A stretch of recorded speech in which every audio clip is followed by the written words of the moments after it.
Vinaka, Mr. Joey Tau. Ladies and gentlemen, may I request everybody to be upstanding for the opening prayer. I would now like to call upon the Associate Dean Tibet for the College of Humanities, Education and Law, Mr. Jerry Wong, to say a word of prayer. May we come to God in prayer. Let us pray. Our Heavenly Father, we thank you for this moment that we can be steadfast together in one accord together for the VC's Leadership Seminar Series with our partners, the Pacific Network on Globalization, to speak about and to learn and to share the wisdom of our elders. And we ask you to bless the speakers, O God, that is in front of us. Bless the audience that we may understand and share this knowledge as we advocate for the environment. Thank you for the media who's here that will replicate these stories and send them around the world. Be with our guests here today. Be with our dignitaries. Be with every student and listener here in the audience, as well as those online. We commit everything to you, is our prayer in Jesus' name. Amen. Vinaka, Mr. Jerry Wong. Ladies and gentlemen, you may be seated. Thank you. Ladies and gentlemen, I take pleasure in once again extending a warm welcome to everyone in attendance at today's seminar series. Before proceeding, may I begin by acknowledging the indigenous owners and custodians of the land upon which we are gathered today. I pay my respects to the elders of the past, the present, and the future. I would like to acknowledge the presence of the Vice Chancellor of the Fiji National University, Professor Unai Sinabomobamba, the members of the FNU Council, honorable ministers and government officials, and members of parliament, members of the diplomatic corps, esteemed guests from various non-governmental organizations, our guests of honor and panelists, Solomon Kaho'ohalahala, Mr. Simone Sevundendre, our very own Dr. Kaliova, Hilary Regetal, Keliki Langikula, and also Olga Gabo and Millicent Bati. Members of the media, respected members of the senior leadership team, staff and students of FNU, ladies and gentlemen who are both present here and joining us virtually. Halo Olketa, Malo Alelei, Talafalava, Aloha, Mahafadai, Malo Namaste, and Bulabinaka. Welcome to the home of the Fiji National University and to this important discussion on engaging indigenous knowledge and practices of ocean guardianship. Today, we come together to celebrate the wisdom of our ancestors, to learn from the knowledge holders who have safeguarded our ocean for generations, and to reflect on our shared responsibility as custodians of the Pacific, the world's largest and most vital ocean. As we face increasing challenges, including deep seabed mining, it is more important than ever to listen to the voices of our elders, the scientists, the practitioners, who remind us of the resilience, sustainability, and unity that define us as Pacific peoples. This event is an opportunity to engage in critical discussions that will shape how we protect our ocean for future generations. We are honored to have with us an esteemed panel of speakers who bring deep insights and experience. We thank our partners, the Pacific Network on Globalization and the Pacific Blue Line Campaign, for their invaluable support in making this event possible. Ladies and gentlemen, I now have the humble task to introduce our esteemed panelists.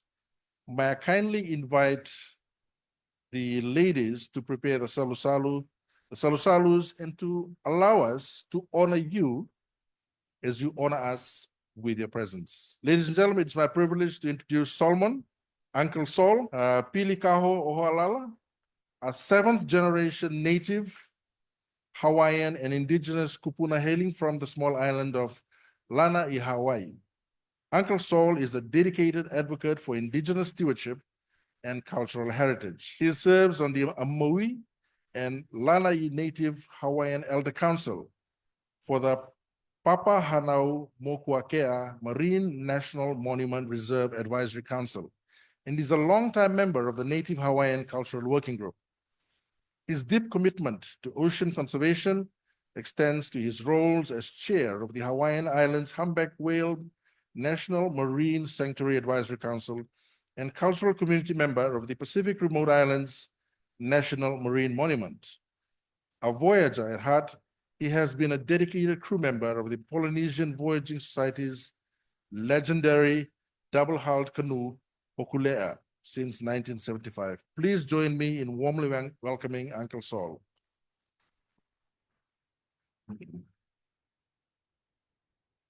Our second panelist, Mr. Simeone Sebundere, a distinguished Indigenous knowledge facilitator and advocate and a founder of Sanubanu Consultancy. With decades of expertise in Fijian cultural advocacy and consultation, he has dedicated his career to safeguarding Indigenous knowledge across the South Pacific. Over the years, he has held prominent roles in policy development, including a decade of service as the principal administrator for culture and heritage under the Fijian government, shaping national cultural policies and initiatives. Currently, he serves as the University Future Advisor at Auckland University of Technology, where he continues to inspire through his commitment to cultural knowledge and heritage. Please join me in welcoming Mr. Simeone Sebundere. Third, now allow me to introduce Hilary Larry Raigetal, a master canoe cover and Palauro navigator from the Federated States of Micronesia. With a lifelong commitment to traditional seafaring and Indigenous leadership, Hilary recently joined the University of Guam as an assistant professor, where he continues to pass down the invaluable art of wayfinding. His passion for safeguarding Micronesian heritage has taken him across the region, where he has worked closely with the communities to preserve Indigenous wisdom. In addition to his academic work, he has served in diplomatic capacities, including as an assistant secretary at the Federated States of Micronesia's Department of Foreign Affairs and as the director of YEP's Department of Youth and Social Affairs.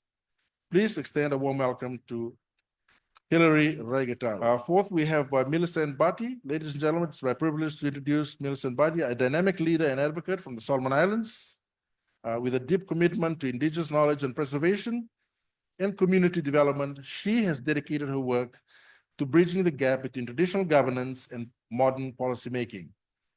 Millicent has played a crucial role in documenting and revitalizing Indigenous practices, ensuring they remain central to the contemporary development strategies.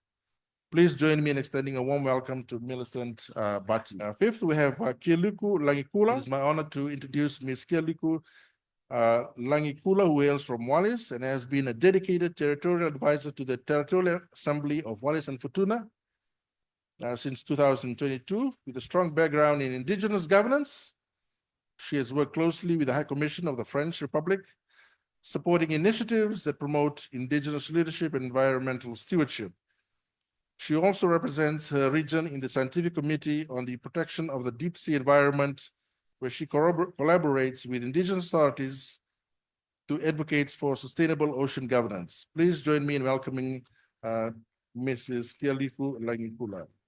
Last but not least, ladies and gentlemen, we have our very own Dr. Kaliova Rabuiwasa, an associate professor at Fiji National University. Dr. Rabuiwasa's extensive experience spans academic research, climate policy, and Indigenous knowledge with a strong focus on food security, climate resilience, and sustainable development.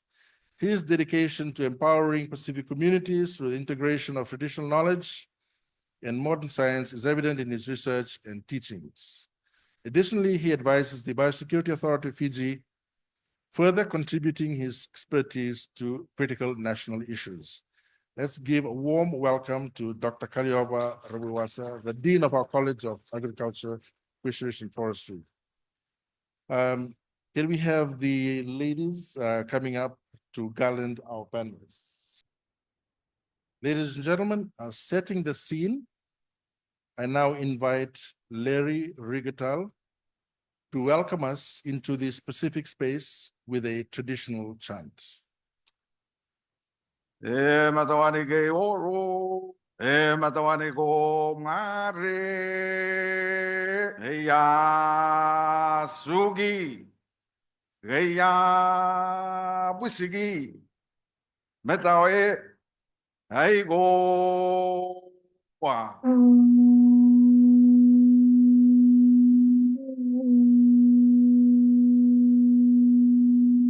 Kaya tililongo dani metawe. Matawani kayo lang matawani kamanga. Matawani getchu nga. Matawani kamur nga. Esa metamin na go for the bay.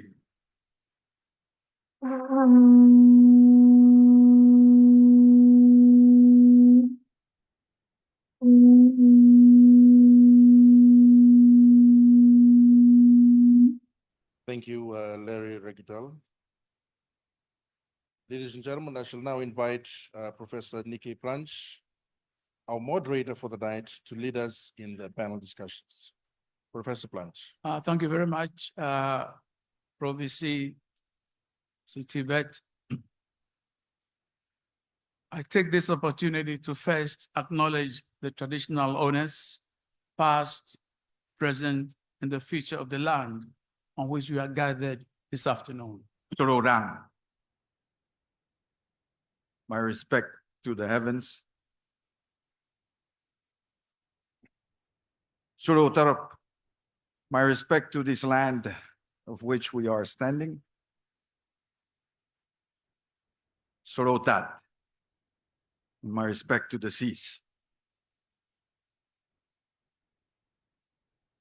For context, let me just say that I believe everybody in this room are descendants of the greatest navigators of all time that came to settle the remote Oceania as we know it today. And descendants of great voyagers, you are. In the practice of seafaring and navigation that I'm brought up in, before we take a voyage, we do a chant that we call Sumitao. This is the chant that we invoke the spirits of our ancestors, but more importantly, to open up the ocean. I believe that when we are on this voyage together, it is crucial that we open the ocean. Opening ocean for me also means for us to open hearts so that we can openly dialogue and share in this space. So please allow me to do this chant that we call Sumitao. It is a chant that allows, as I said, the navigators to pierce the ocean from the very bottom and come up to service. I recognize, of course, the presence of my ancestors and my genealogy, those from the island of Puluat, the great navigators who were my great-great-great-grandfathers, those from the island of Lamatrick, who were great navigators, canoe builders, of which I have inherited the knowledge. To them, I say, Tulu, Sulu. Members of the Diplomatic Corps, members of FNU Council, Madam Vice Chancellor, I'm glad you were able to make it from Nandi to arrive in time. Members of the Fiji Parliament, and a special welcome to Madam Deputy Speaker for gracing the occasion this afternoon. You are most heartily welcome. Faculty members of the Fiji National University, FNU students, and invited guests. And most importantly, a welcome to my friend from Wallis. Mes amis, Wallis, bienvenue, Université Nationale Fiji. Bonjour. I once again welcome you all to this public lecture, which marks a collaboration between Fiji National University and PAN. This has long been coming. We had the chance to birth it a few days ago, and this is the witness of the birth. As you can see, This will be a panel presentation from the 6 members, each with a keen interest in the very concerning issue of deep sea mining. I will just say a few words as a way of setting the context for the presentations and the discussions that will follow. What we have been talking about more than anything else these days is climate change and the recognition of the destructive impact on livelihood of Pacific Island communities. This has been described as constituting an existential crisis. What prevails now in the face of this crisis is an effort towards sustainability. And quite spectacularly, but increasingly, the vocabulary of climate change seems to be slowly omitting the causes of the problem. And we are now being asked to emphasize on sustainability. So what happened to the causes? Even at the COP, the causes are not being addressed anymore, but sustainability is being addressed. I'll leave that for more discussions later. But there's a parallel and equal crisis of intensity, and this is deep sea ocean bed mining. It means basically efforts to reach the deepest yet to be discovered seabed and mining out of this seabed minerals only for profit in the context of the global economy. These minerals include rare earth metals of particular significance to new technology, some of which may never reach the Pacific Island communities. What will reach the communities are the effects of the mining. Similar to climate change, there's excessive demands of industry in the highly developed economies. And this underscores this rampant search for minerals by private or sometimes state-sponsored industry. This is reminiscent of the colonial situation and colonial economies. But what we have now is a post-colonial dispensation, but the economic characteristics are the same. If nothing, they have deepened and widened and touching the remotest communities that you can possibly think of, not only in the Pacific, but in Asia, in Latin America, and even in North America, indigenous communities. There's a competition, a high competition among highly developed economies to reach the deepest of the ocean bed to extract resources. There's an application of yet to be identified effects of new technologies with potential effects and disastrous consequences for communities. This has an implication for the exclusive economic zones of Pacific Island countries. And more importantly, it underscores the crisis of the issues of sovereignty and national security. The effects of deep sea mining are social, economic, cultural, political, and most importantly, sheer livelihood of innocent communities. These effects are harmful destruction of natural habitat, extinction of potential new species, the pollution of the ocean with new toxic material with consequences for marine life and health of Pacific Island communities. And most importantly, it raises issues of indigenous rights of ownership and custodians of the ocean as a natural resource. There's also, therefore, a crisis of deep sea waste and the health of Pacific Island communities, and a total disregard to indigenous knowledge and practices of care, protection as custodians of nature. These emerging crises has led to academics beginning to examine the issues related to both climate change and deep sea mining very carefully. And I'd like to take a quote from an African philosopher at the University of Pennsylvania. His name is Akili Bembe. He says, and I quote, humanity has entered a new geological approach, an epoch characterized by massive and accelerated changes to the Earth's climate, land, oceans, and the biosphere. In the transnational regime of petrochemical extraction and petroagriculture as a chief engine of Anthropocene. Anthropocene is meaning the life of our constant Earth and the life that humanity has within it. He went on, he says, the new ecological awareness forces us to recover an appreciation of human limits and the limits of nature itself. And then he concluded, if to survive the ecological crisis means to work out new ways to live with the earth, then alternative modes of being human and inhabiting the world is required, unquote. Akili Mbembe's observations raises serious questions of governance for Pacific Islanders and other developing countries who live next to the ocean. These questions include, specifically for Pacific Island communities, what are Pacific peoples or indigenous understandings and relations with the ocean? Number two, how does the notion and practice of self-reliance of Pacific communities square up with the economics of deep sea mining?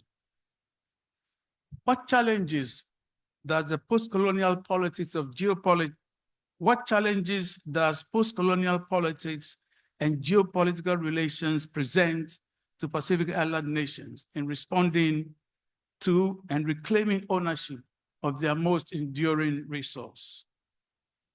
These are very penetrating questions, but there seems to be a response emerging to these questions and challenges. What we're doing here this afternoon is a representation of these responses. But also, I suppose from government, there's a response, and I quote from the Prime Minister of Fiji.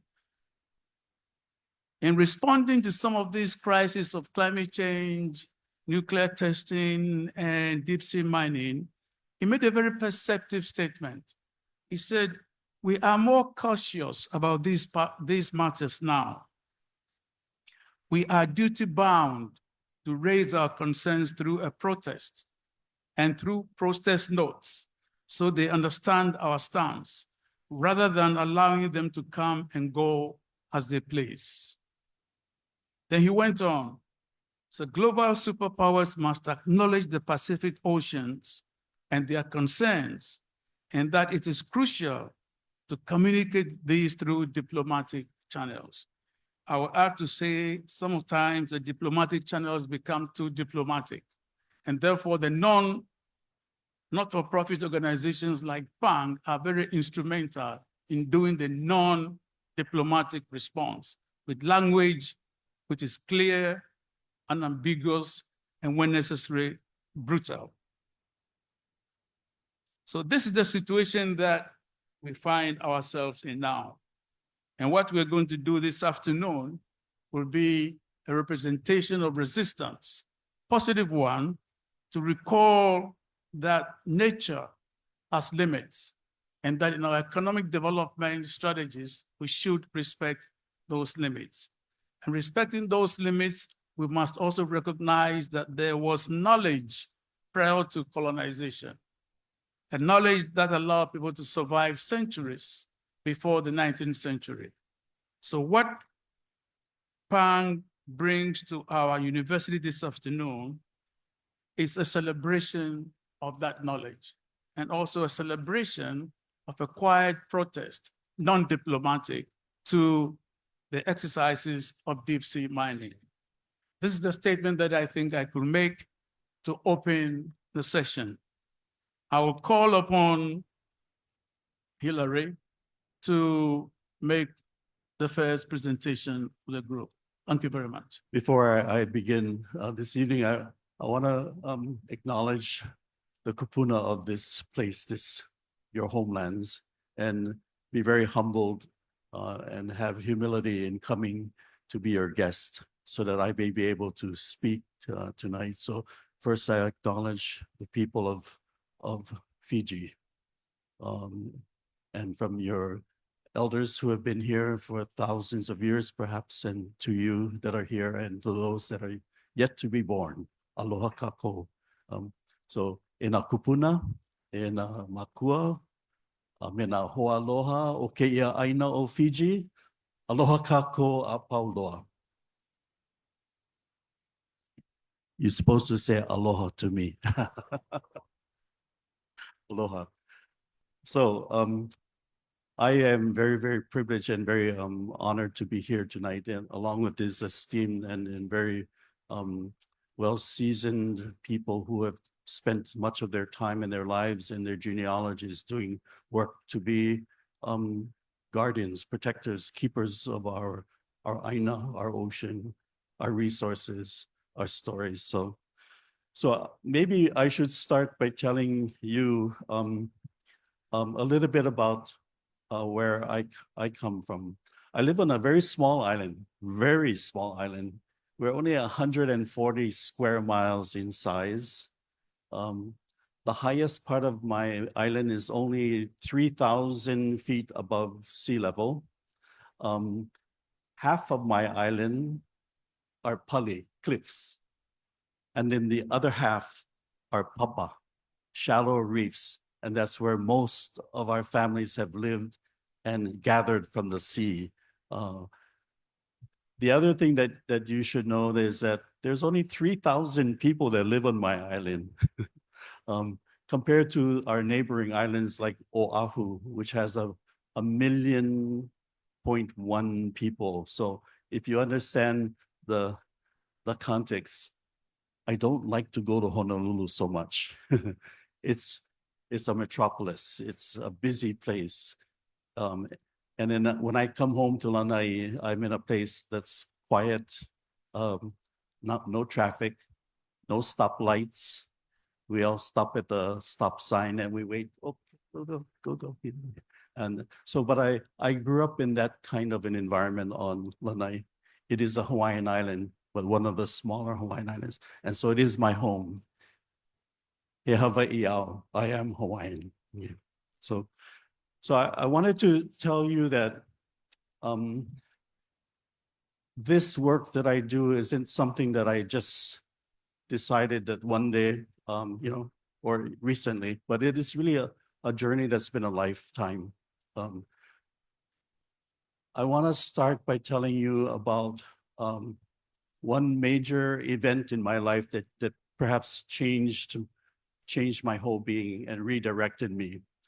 In 1975, Hawaii built a canoe. The canoe is called Hokulea. It was launched in Oahu on the shorelines, the east shorelines of Kualoa. And when the canoe was launched, it was intended to begin to learn and recapture voyaging as part of our cultural practices. But voyaging in Hawaii ended for a period of almost 650 years. We had no more voyaging canoes from Hawaii to anywhere in the Pacific. So this was an attempt to bring that back. In 1975, the canoe sailed throughout all the Hawaiian Islands to recruit crew members. And the crew would be assembled to be the first crew to sail this canoe back to Tahiti. And that was to reconnect our voyaging route. And that would be the goal of building and rebuilding a canoe. In 1975, I had the privilege of being a recruit for Hokulea. My first voyage on this canoe was from the island of Molokai to the island of Oahu. And I have to tell you, when I first saw this canoe, I was so intrigued. And I had to ask the question, is that Hawaiian? And of course, Tommy Holmes, who was part of the Polynesian Voyaging Society, and Dr. Kenneth Emery, who was an archaeologist and anthropologist, said, yes, this is a Hawaiian canoe. And we have rebuilt this based on all of the knowledge that we have, the archaeology we've done, the measurements we've made, the petroglyphs and the drawings in stones to reassemble this canoe to be representative of what a Hawaiian canoe would look like. I had never seen any of that, and I was 24 years old. And I had to ask the question as to whether or not that was Hawaiian. I should also tell you, at 24 years old, I never learned anything about my culture. I never learned anything about my history, and I surely didn't learn my language. Although my grandparents, who I lived in our family, were the speakers of our language, but it is my parents' generation that were cut from the language, and it is my generation that spoke no language that is Hawaiian. I'm happy to say we're reversed that. We're coming back. So, but I will tell you that this canoe represents my reawakening. When the canoe left Molokai Island, we sailed in the wind line between the channel of Molokai and Oahu, and the seas were 15 feet. The winds were gusting up to 30 knots. When our canoe and the two sails hit the wind line, she would surf down that mountain of a wave, hit the bottom and then shoot off the crest and surf back down. And we did a straight tack just like that from Molokai to Oahu. I stood on the rails and I hold the rails and I look at the sails and I went, this is how we came. I was 24 years old. And at that moment, my heart was captured by a canoe. And that canoe now takes me through all of Polynesia. And I get to visit the islands of Tahiti, the Cook Islands, Aotearoa, Samoa. But what that did for me, it helped me to identify not only with a canoe, but with a culture of people. We all look the same. Our language is the same. Our practices are the same. So we are the one people, and it is that canoe that binds us. And I learned that at that age. So that redirected my course. The second thing I want to do, maybe more relative to, we're here to talk about deep sea mining. So let me tell you the story of deep sea mining. From the moment of the canoe, I began to concentrate on working at the conservation of our resources, our fishing areas, our gathering areas, our mountain areas, making sure that they were all sustained so that we can continue to subsist, to sustain and continue to live. In 1993, we celebrated an event. It was the commemoration of the overthrow of the Hawaiian Kingdom, which was in 1893.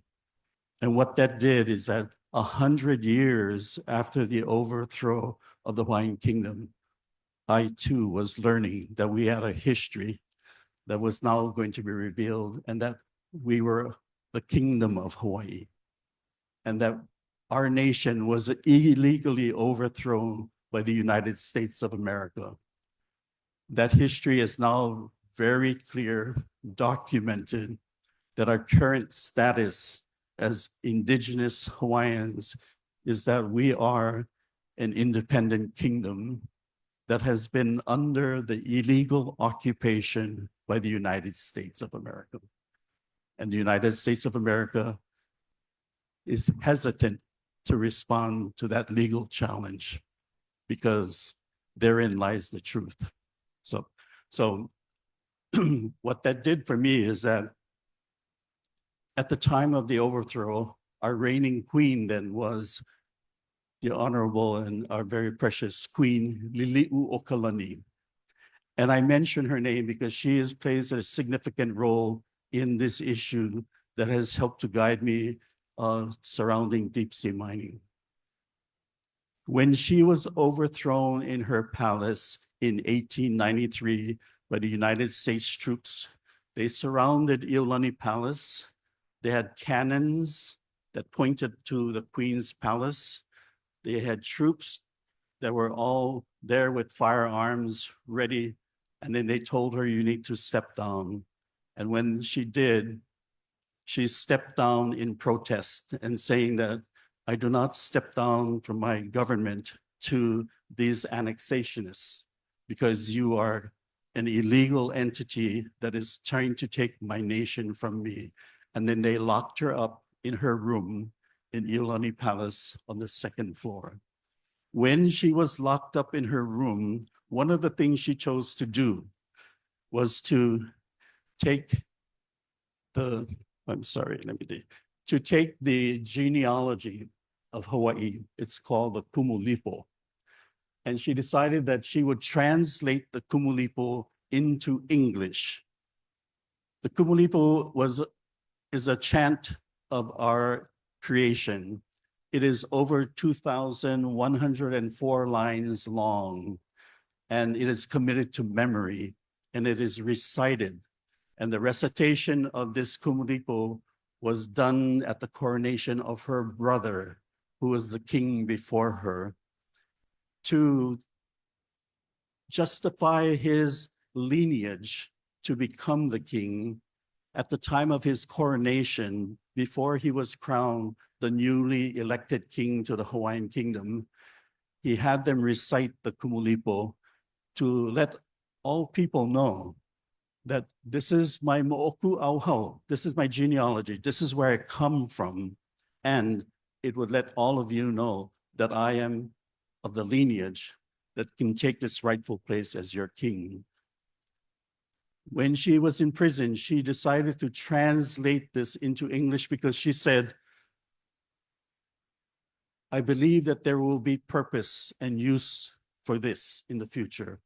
And if I put it into English, it would be accessible to more people. She also says that I encourage scientists to take a look at this genealogy.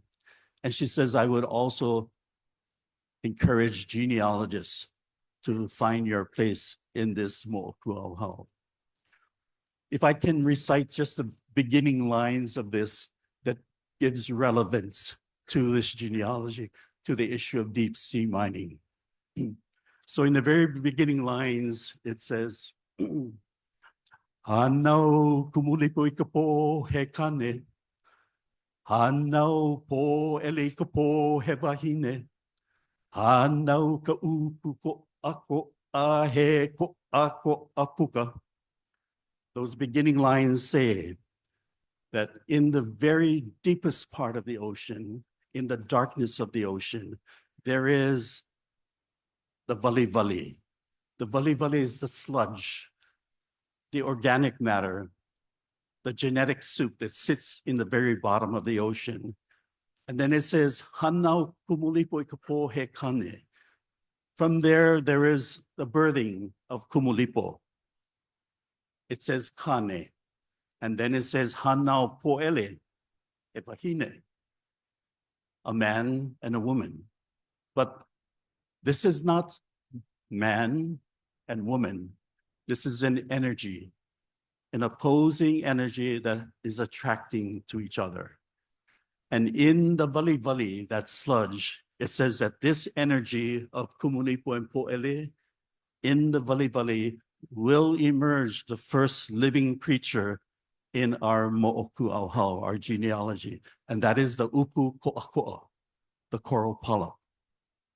And then it says from the coral polyp, all other things would be created in the vertical column of the ocean from the deepest depths to the surface, into the nearshore waters, onto the land, onto the hills, into the mountains. And then they even take flight into the sky. And all of this is under the sun, the moon, and the stars. And this is our genealogy. The people, we do not come into this genealogy until millions of years in this process of evolution. But when we are ushered into this place we call the honua, the earth, all things have already been created in our genealogy. And then all things have found their own places to find balance. And our job as the people was not to have dominion over all things, but was to see that we belong with all things.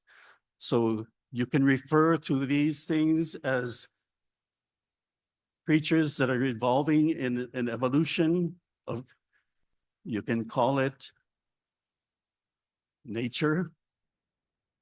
What we must know though, that we belong to that.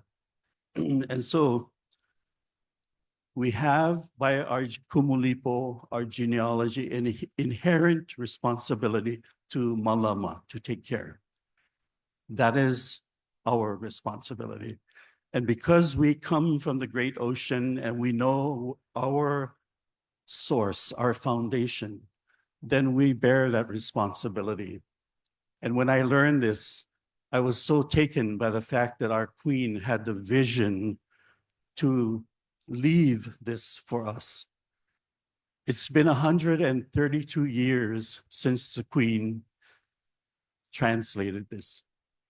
And I like to think that even though she's not here with us presently, I believe she's here with us spiritually.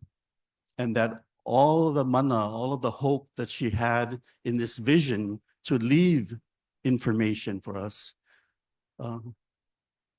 that she is now seeing the fulfillment perhaps of that. So even more so, I take this responsibility even more seriously. So if this kumulipo is where we come from, when I first saw the presentations of deep sea mining at the International Seabed Authority in Kingston, Jamaica, where these decisions are being made, I will also relate to you that the area in which they want to concentrate their mining of the ocean is in a place that's referred to as the Clarion-Clipperton area. When you look at a map of our ocean, the Pakipika, the Pacific, you will see that the Clarion-Clipperton area rests between the Hawaiian Islands and Mexico. And then if you look at the map that's been created by the ISA, the entire ocean is subdivided and it's squared off like a real estate subdivision. And in that map, nation states from all over the world have staked their claim and they said, this is my area to mine. And all I need now is permission from the International Seabed Authority to begin mining. That area of size stretches from, just to put it in perspective, it stretches from California all the way across the United States to Washington, D.C. That's how far it stretches. The area and the size of this mining is the states of Washington, Idaho, Oregon, California, Nevada, and Arizona combined.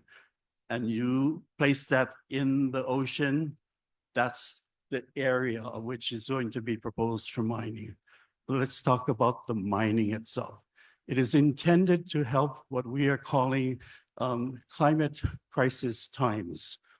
I think we all understand the term climate crisis, and some of us are actually experiencing climate crisis and climate change, sea level rise, warming, acidification. The climate crisis that is happening in terms of how we need to respond is being presented by the corporations that want to commence to begin dredging our ocean. And what they're dredging for are polymetallic nodules.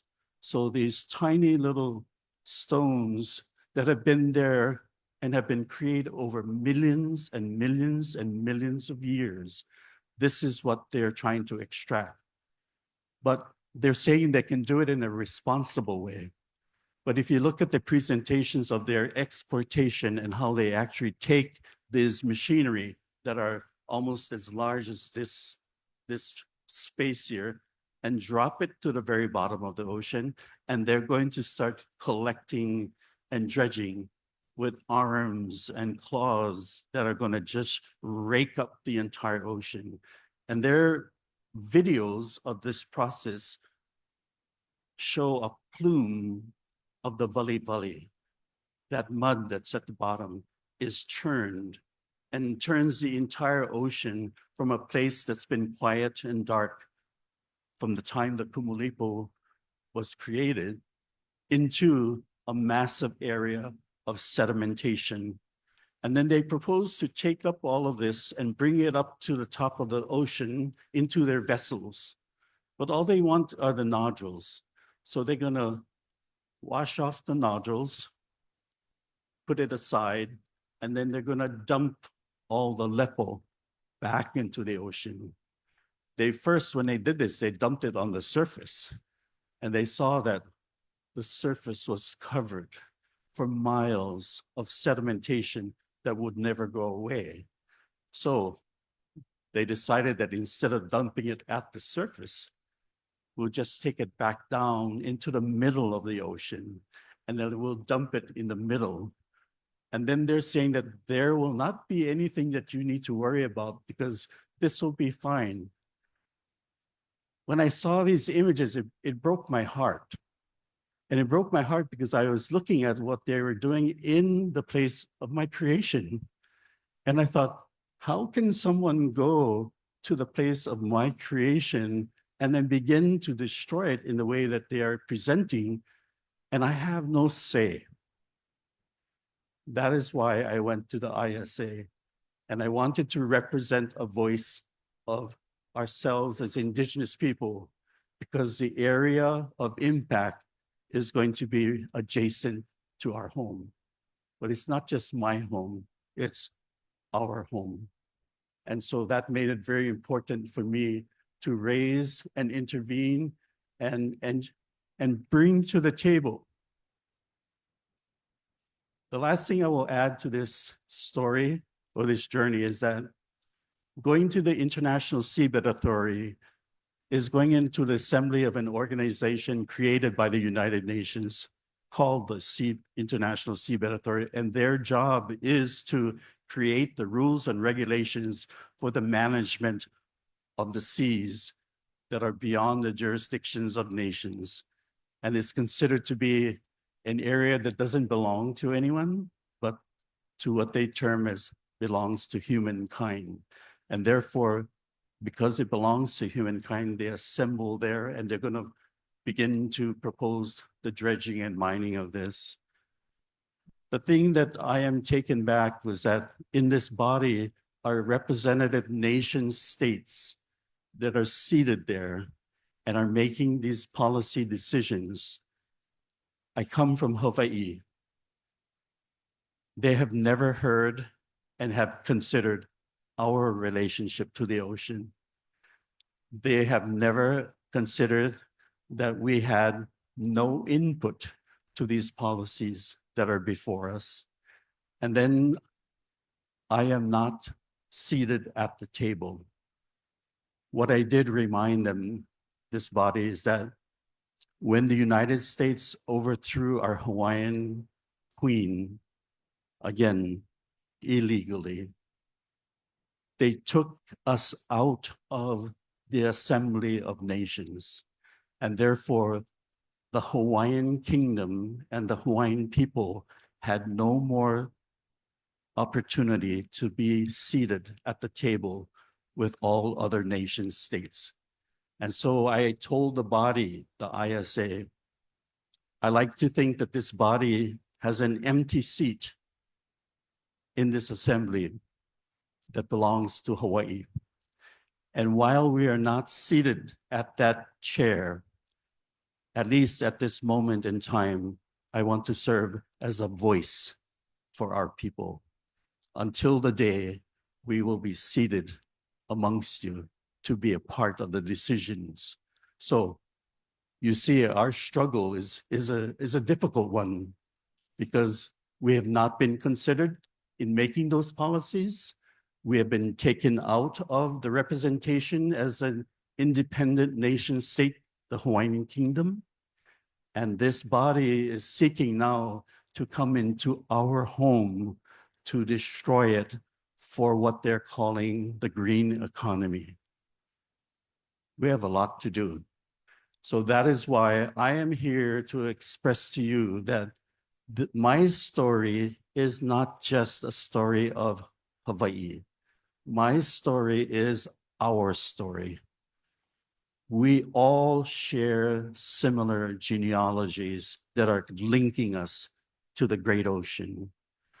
We all are connected by a waka that helped us to traverse this largest ocean on earth and to inhabit every single island and atoll in the greatest ocean. And we share stories and we share cultural practices, and we ourselves are just intrigued by reinforcing how much we are connected.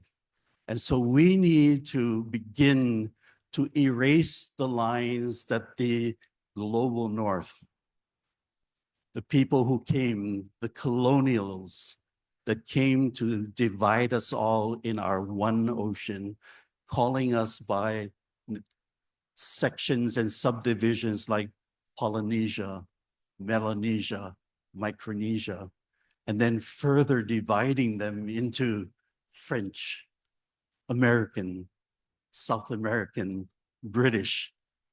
And then pretty soon, we didn't know we were even related to one another. And luckily in my life, there was a canoe that redirected me. And instead of taking me to the global north, it took me back home to the global south. So I want to impart with you is that I'm very impassioned with this work because it comes from my source. It comes from my genealogy. It is inspired by such great people like our queen who had the vision to leave us these things to contemplate when perhaps today, 132 years from the time that she wrote this. So I want to share that with you, and I want to inspire you, and then perhaps ask you to consider, perhaps at this time, what we are required to do is when we assemble ourselves as a unified people from Oceania, the Pacific is our country, then perhaps it is time for us to also assemble our canoe and start to take a voyage to find resolution to these things that the ocean is asking us for, so we can put it back into balance. So with that, I want to say mahalo and thank you. I'm very honored and privileged to be here with you and for allowing me to share and hope inspire us all. So mahalo. Our next presenter, I wouldn't say speaker, our next presenter will be Mr. Simeone Sebundrendre, a well-known personality in the areas of indigenous knowledge and practices. He's done some consultancy work over the places and has worked for the Ministry of Itaukei Affairs. I think he's been introduced elaborately already, so I wouldn't read all his biography. Mr. Simeone Sebundrendre, thank you. Imbula. Oh, okay. There is no Fijian word for mine. Just think about it. To mine, to extract, there is no word in our language. And according to the laws of linguistics, if it's not in our reality, there won't be a word. If there's no concept, there won't be a word. We have similar words like keli, dig, giva, to prod a tree for grubs.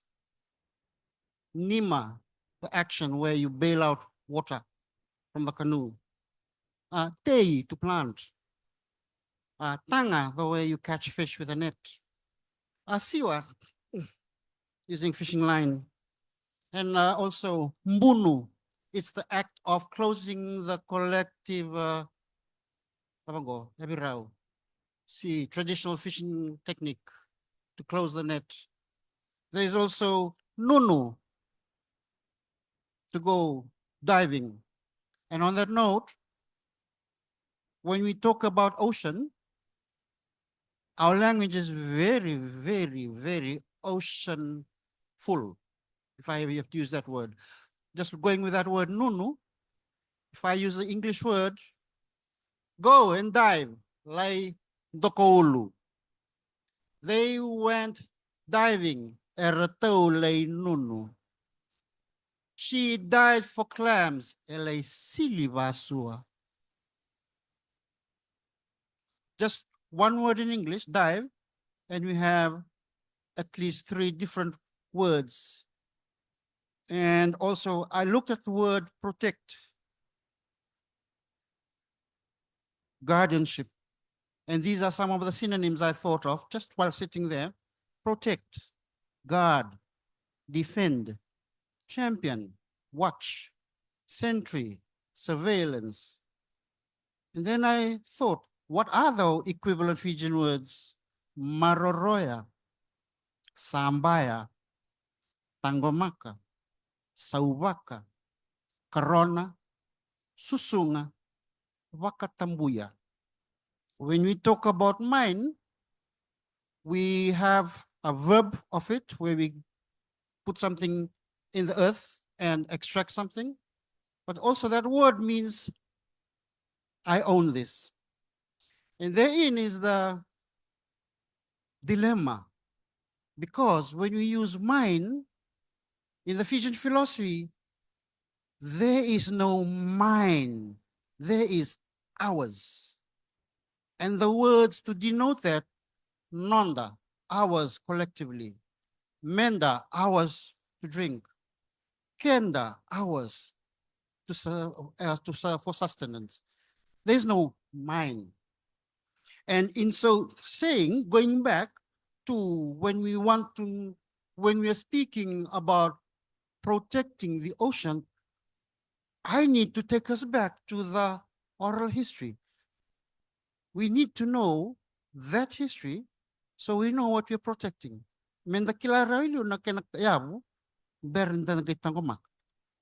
So when we're talking about ocean, I look back to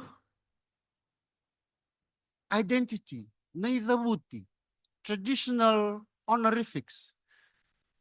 We have houses of chiefs that are born from the ocean. Excellency, the President of Fiji, Navanua Wana Tidakau, King of the Reef. The Kau ni Tambua, the honorific for the province of Mbua, denoting Ayamotu. There's no English word for that, but a sunken reef, 2 words. Bukatata no Wana Tuyoneata, again a reef, a reference, an identity. The Kausea Wana Tuyono, once upon a time, before Nduruvesi came in, Onilau, where there was once a fight over Minerva Reef, the Kauseawa, that is called the Kauseawa. Then we have Yabusa Waiti, this clan in Vanombalabu. We also have in Dasamu the Yabusa Lau, the sea water people. Lau also means sea water. We have Yasana Lau, the province of Lau, oceanic, saltwater people. The same word for Lau, that's also in Solomon Islands, the ocean people. We have Ndabetalevu. There is this sunken civilization of Moturiki Island. It sunk about 800 AD to 900 AD. And the passage between Ovalau and Moturiki, that passage is called Ndabetalevu. And there are clans, Vatoa, Inbau, Waturangsa Navanua, Ndabetalevu, Wanati Vatoa, and also Vatoa in Lau. We also have Leluvia, not a resort, but the people of Leluvia who are now sunken in Kandavu, the village. Waturangsa Navanua, Leluvia. We also have Mburotu, sunken off Matuku, the famed Mburotukula again, a sea civilization. This Murotu or Pulotu in Polynesian folktales. We also have totems, identities that connect us to the ocean. The shark, Ngio. Turtles, Nii-k, that's Nii-k, that's a turtle. The trevally, that's us from Berata, trevally fish, or the Vavua. There's the octopus, Rokombakanileva, Kandavu, Mulumlamramlita.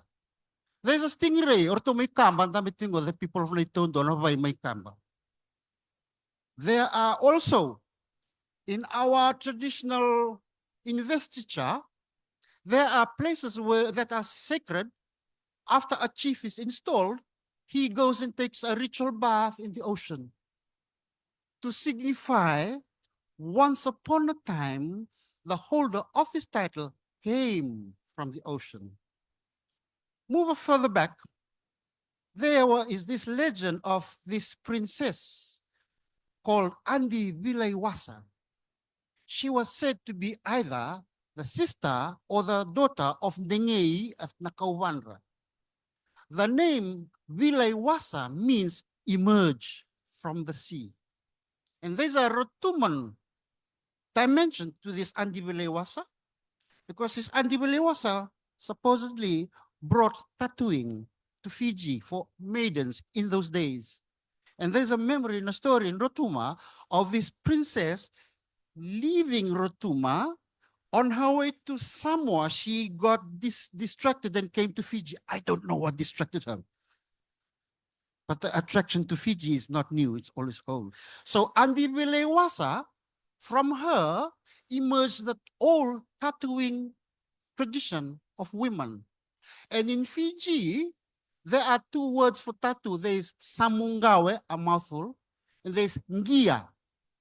And for initiation, for transition, for a young girl to become a woman, they have to go through initiation of the tattooing, ngia. And there were tattooing centers in oral traditions in Fiji. One is up in the mountain in Inimbuka, Nangia, the old site across the river, where it's a cave, there's salt. And there's another one in the Vanuatu dialect. They don't say ngia, they say kia. We say kia now. But that island, Kia, there is a cave, and on that cave is a tattooing mound. Guess what it's called? Ha'amoa. It's Tongan for Samoa.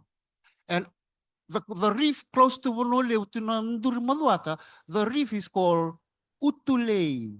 There's two Utulei, Tonga and Samoa. Why am I bringing this up? Because from Kia, the two maidens, princesses who took the tattoo, they went up northwards, past Taveuni, Wallis Futuna, to Samoa. They took the tattooing and the Samoans changed it, tattoo the men instead of tattoo the women. But the story is the connection. The tattooing went that way. So this story of tattooing in Fiji, it underscores the perception of old in those days that they did not see sovereignty. They saw Veakani, kinship. Let's go to Samoa. Let's go to Tonga. There was no such thing as yours and mine. It was all ours. The ocean was ours to share. And in addition to ocean, our ancestors framed the sacredness of the ocean. We sadly have demonized the stories of the sacred framings of the ocean. Yes, we have. Because when I mention this name, you say, Teaboro. No. Remove the Christian lens and see it as how they frame the ocean as no-go zone, tambu zone, no pasausa, don't make noise. Daudina, the torchbearer, the one who shone the light up in the sky on very cloudy or dark nights. For the seafarers, he was the patron god of seafarers. If they lost their way, he came to their aid. Just out of the blue came this light, and they will navigate their way clearly. The guardian of the ocean, may the Konrobe, the Kuanga, Komaiwai. the guardian of Kandabu, Rokombakanideva, the guardian of the ocean from Koro to Kandabu, to Nikasi, and the two that came out of Tunikasi, around the lide ke tine dambonga era meke na marama lebu. There's a chant for that. Then there's also Randi Murotukula, the queen of Murotu. In Polynesian legends, she's known as Hikuleo, the queen of the underworld. The ocean is not only for kinship, we also refer to the ocean and under the world as our Mbulu. Professor Nambombo's book, Knowing and Learning, and her PhD talks about it, and I owe a lot of what I know from that, from Professor Ona's dissertation. Mbulu, the underworld. When Christianity came, we no longer go to under the ground, we go up to the sky. But why am I bringing this? Because the underworld is tambu, whether it's on land or under the ocean. The notion of tambu is not just stay away. Our notion of tambu is very old. We have tambu at kinship level, siblings, brothers and sisters. At a certain age, we begin to develop social distance and respect. And in comes this relationship called Tambuki, Nivinganeni. Sisters and brothers, if the mothers are sisters or the dads are brothers, the brothers and sisters, there's a tambu. We do not speak freely in their presence. Where in the province I come from, up the northern part of Tailebu, the women, the sisters, we refer to them as tambu. By extension, that tambu is extended to dad's sister, mom's brother, where because of the connection with the female, we do not profane, we do not speak anyhow. We are very mindful of how we hold ourselves in their presence. Again, with the ocean, 2 minutes left. Our highway of peace. Nowadays, we do not have this traditional protocol called Luwo ni Tawake. Long ago, when chiefs sailed from place to place in canoes, the moment their sail is seen over the horizon, the hosts have two options: engage in war or pursue peace. If they choose the latter, a group will be sent out to accost the visiting party out yonder over the breakers. And the first brokering of peace is held in the ocean with an icon that came from the ocean, the whale tooth. And this brokering of peace was called Luwo ni Tawake. Tawake were the masi, the tapa pennants that were attached to the sail. Essentially, it is saying, please lower your sail and come in peace. After they've come closer to shore, that's when the host take a dive into the ocean and look up at the guests and hold up another whale tooth and say, we beseech you to come and be our guests, and we are swimming out to you. Galo Galobi. Because I have 2 minutes, I was thinking I would speak for 20 minutes. Why am I bringing this up? I'll conclude with a favorite quote of mine from Eli Wiesel. Without memory, there is no culture. Without memory, there would be no civilization, no society, no future. Without our memory of how we consecrated and valued the ocean, there won't be any future going forward. We need to know what we are protecting by looking back. Mendakila na kaya maroroya before we learn how to protect it. I'll end there. Thank you very much, Simeone. I will make references to you later when I do the summary. Our next speaker is Miss Millicent Bati, described as custom keeper. So, Millicent, you have the floor. Thank you, Thomas. Rorafi oka, manurafta nakoro, bula, good fala evening oketa. It really is truly a privilege to be here. I must first and foremost acknowledge the past, present, and future others, our ancestors from the land that we're gathering in today. I'm extremely humbled and honored to be here with you and just to have a place on this mat with our incredibly esteemed elders.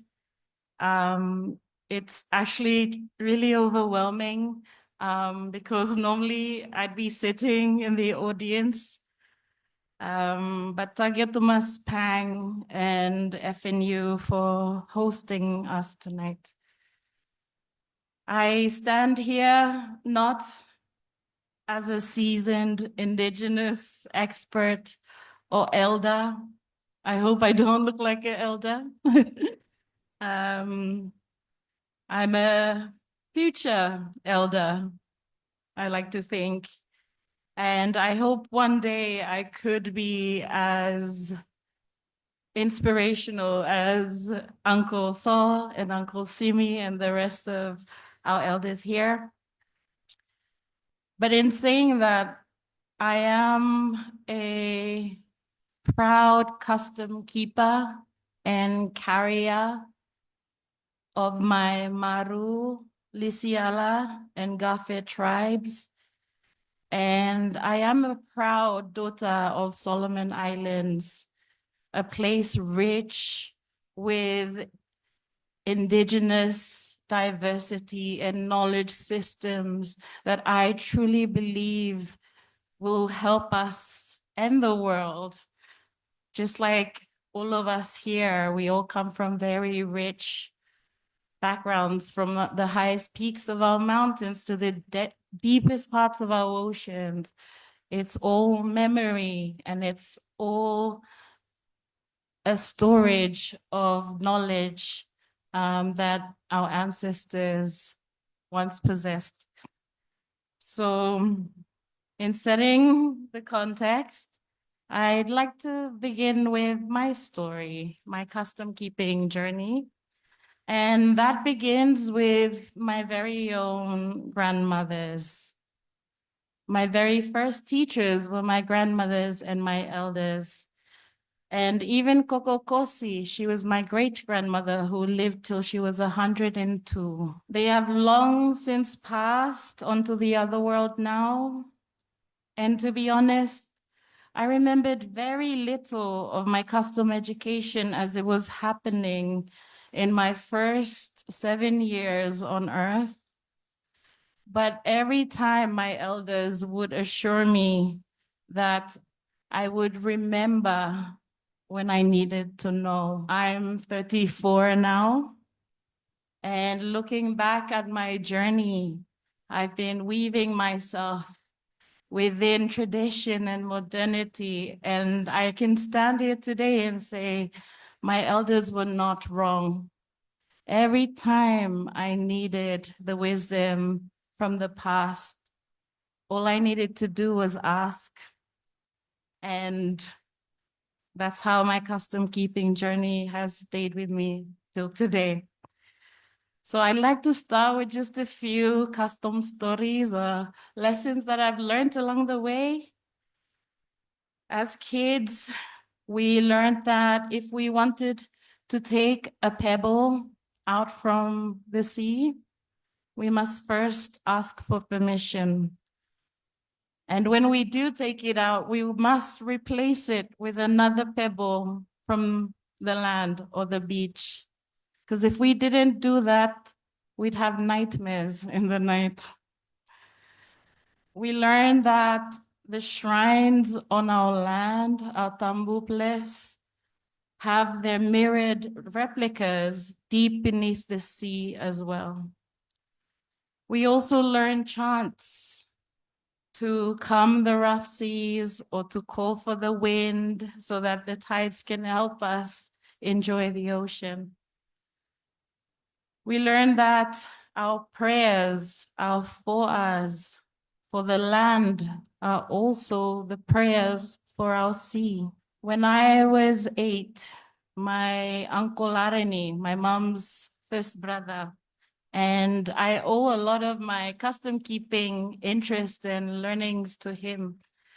But there was a time when he was lost at sea for over 52 hours. So you see, we're from Lilisiana in the Langalanga Lagoon, and we are sea people. So we're very dependent on fishing, but he took his engine out and he didn't come home. So after 52 hours, the whole village just assumed that he had passed. And you know, in the village, they start prying into the family dispute because this is the reason why our loved ones get lost at sea. But my grandmother, Kokonina, she just knew that Uncle Areni was safe throughout that whole time. And you know why she knew? Because she had already received word from her butterfly, Bebe, a sign that showed her that she could read that he would return. And he did. After 52 hours, Uncle Areni returned safely home and told stories of how he chanted to call our ancestors, where they heard him and came to his rescue and helped to guide him home. For me personally, I had a similar experience actually in 2007 in the rough open seas of Makira. So for those of you who don't know, Makira province is in the eastern part of Solomons, and it's just been discovered that we have the largest coral colony in the world. I still struggle with the word discovery because, you know, let's not forget my ancestors already knew that. But it was in that ocean, and Makira is known to have the roughest of seas because it's open sea. But I was with my family, my brothers, and we were caught in a storm with 15-foot waves, and then if on our right side was 15-foot waves, and when you look to the left, it was just cliffs with the waves just bashing along the cliffs. I was scared for my life. But it was there I remembered to close my eyes and silently call on my ancestor, the stingray, which my uncle taught me when I needed protection out at sea. And another uncle who was also on the boat at the same time started singing, Pioa, Pioa, Keriruku Sisi, Keruku Imatawa, Keruku Imatawa. And I thought, why is Uncle singing a DMP song? For those of you young people, you would know that it's a DMP song, but actually it's not. It's our traditional chant to calm the rough seas.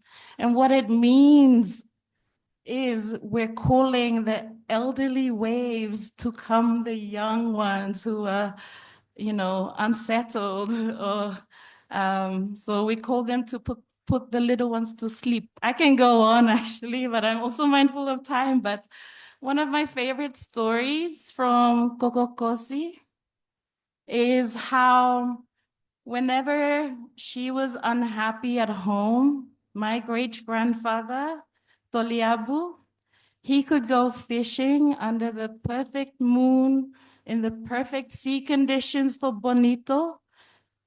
But just because Kokokosi was not happy at home, he wouldn't catch one single fish. You see, through custom, we learned of the ocean's light, how she governs to provide.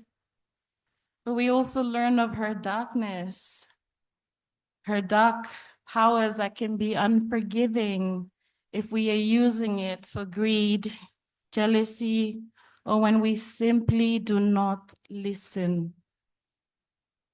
lia nali, lia ifua, lia li safutala, e dadala te fo.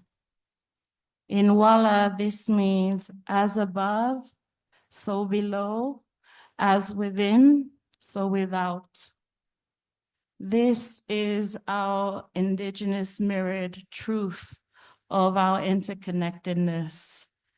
When we talk about kinship with the ocean, we must first recognize that the cosmos, land, ocean, and human beings, you and me, we are interdependently one. Just as the land holds mountains, volcanoes, rivers, and forests, the ocean also holds underwater mountains, volcanoes, valleys, coral forests, and highways of currents, both living, both our ancestors, both alive. So just as we have consciousness, so do they. Just as we have governance, so do they. They have their own unseen jurisdictions, rhythms, and ways of being, just like us. And for us, we call this taki.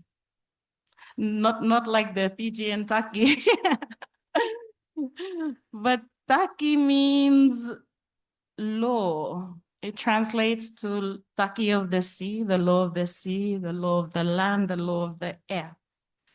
And each of these laws are mirrored in our customs, traditions, and our knowledge, all of which are not separated from us, but they're within us. So if we come to accept that the sea is land and vice versa, then deep sea mining is no different to strip mining or deforestation.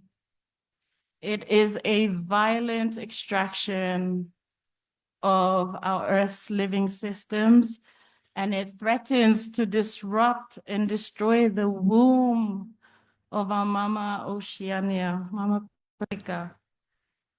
And as Pacific Islanders, we carry these sacred truths in our bloodstreams. The argument that we've lost a lot of our traditional knowledge and our cultural practices, I don't believe we can lose anything that we inherit through our blood. The only thing that we've lost is our way to connect with it. The world, and sadly, even some of our own, have yet to fully understand and reconnect with this frequency. And we must reconnect fast. If we learn to listen to the ocean, she's been crying for decades, or even maybe centuries. Coral bleaching, temperatures rising. These are her cries. We need to learn how to listen. So I care a lot about learning what it means to be guardians or stewards. And I can attribute that it's our lack of connection to our blood, land, ocean, and air is one of the reasons why I feel we go wrong and why we don't value our responsibility to protect our birana, our bibiringa. So to me, guardianship is not a choice. It's not a role that is reserved for our elders or our experts.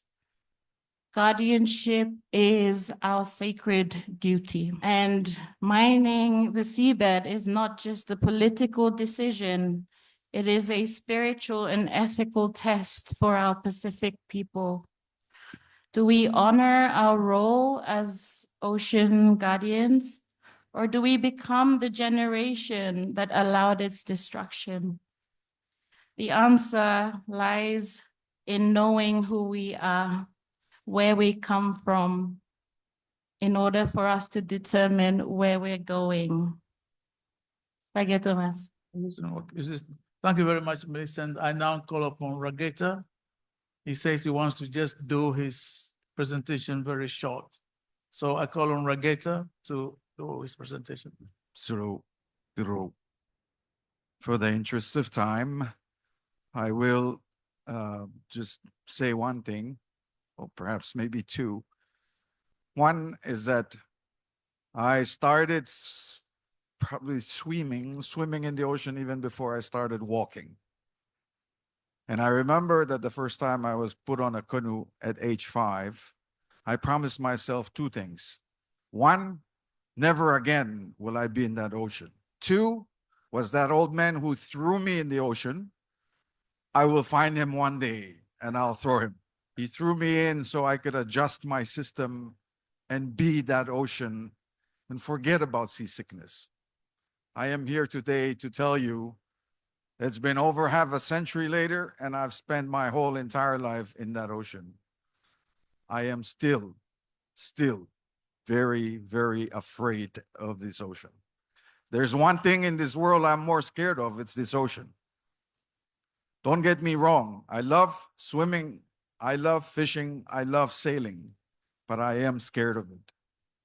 The reason I'm scared of it is I know that this is my grandmother I'm dealing with, my great-grandmother that I'm dealing with, and as a great-grandmother, she has the right to whack me anytime I misbehave. There's no kidding around about this ocean. We can romanticize this ocean as we, the Pacific Islands, who know a lot about this ocean. Let's take it beyond the rhetoric of us being ocean people. Let's do what we need to do. Thank you. Thank you very much, Rageta. On the program, you have Mrs. Kaho'ohalahala from Wallis, but she speaks totally French. So on her behalf will be Miss Olga Gavo. Olga Gavo is a legal counsel to the Wallis and Futuna Territorial Assembly. Vous allez parler anglais? Bon. Malole Kataki, Bula, bonjour. We agree of the president. I tried to speak English and he speak French, but on one condition, not to put you to sleep. And so, but I must obey Mr. President, he's at home. I accompany my president, the representative of Territorial Assembly of Wallis and Futuna, Ms. Kialiki. And my name is now Gavo Olga. And I'm both a lawyer and an advisor in the Territorial Assembly. You'll excuse my accent. To understand this subject, mining, I'm going to tell you about the very particular situation of my two islands, Wallis and Futuna's governance. French states, represented by the prefect, is in the heart of our territory. We have our territorial assembly, the political body. And we have our customary authorities, also called the kingdoms. And at the heart, we have our kings. And you have three kings, two in Wallis, two in Futuna, and one in Wallis. These are the last kings of the Republic, France. And the other authorities on this governance is the Catholic religion, because you have 96 Wallisian and Futunians are Catholics. How does this work? This governance work? Our territory is governed by the Statutory Act of 29 July 1961, which organizes Wallis and Futuna as an overseas territory. The Article 3 of this law states the Republic guarantees to population of Wallis and Futuna free exercise of their religion, as well as respect for their beliefs and customs, as long as they are not contrary to the general principle of law and provisions of this law. The functioning of this governance is always carried out to mutual respect. On this subject of deep sea mining, the territory of Wallis and Futuna is under the sovereignty of French government. In formal document, French government is sovereign, is competent, but in practice, our land and our sea are under sovereignty of our customary authorities, of our chiefdoms, of our 3 kingdoms. That's why we have a project in place called Wallis and Futuna's Customary and Political Declaration on the Ocean. The Territorial Assembly is the spoken person for our population, for our kingdoms, for our kings. Our customs are our identity, our strength, and our protector. And so we are proud of our identity. When the king and the chiefdom wants to have more explanations on the subject, like deep sea mining, he summons the Territorial Assembly or the prefect. Politicians, when they receive a summons from the king or the prefect, they first go to the king before the prefect. And I conclude for this. Today, the position of our kings, of our chiefdoms, is no to all forms of exploitation, no for mining. Malo. Thank you very much, Olga, or should I say merci beaucoup? Yeah, thank you. Our last speaker will be Dr. Kali, the Dean of the College of Agriculture, Forest, and Fisheries. Kali. Thank you, Professor Nii-k. It's very difficult to be the final speaker in an event as such, especially when you've had all the facts, knowledges, and stories that has been shared by the brilliant speakers that we've had or that we have here in front of us. Ladies and gentlemen, first I wish to thank God for the provision of the day and to also acknowledge the traditional owners of the land, the past, the present, and the future on which we gather this evening. For those of you who perhaps is wondering where am I from all the introductions we've had, I am from Fiji, from the 2 beautiful islands in Fiji. There's no other more beautiful islands than my island. Mom is from Vanuatu in the Lau group. That's why I look so handsome. And my dad is from the best island in Fiji. We are located right on the southern part of Fiji.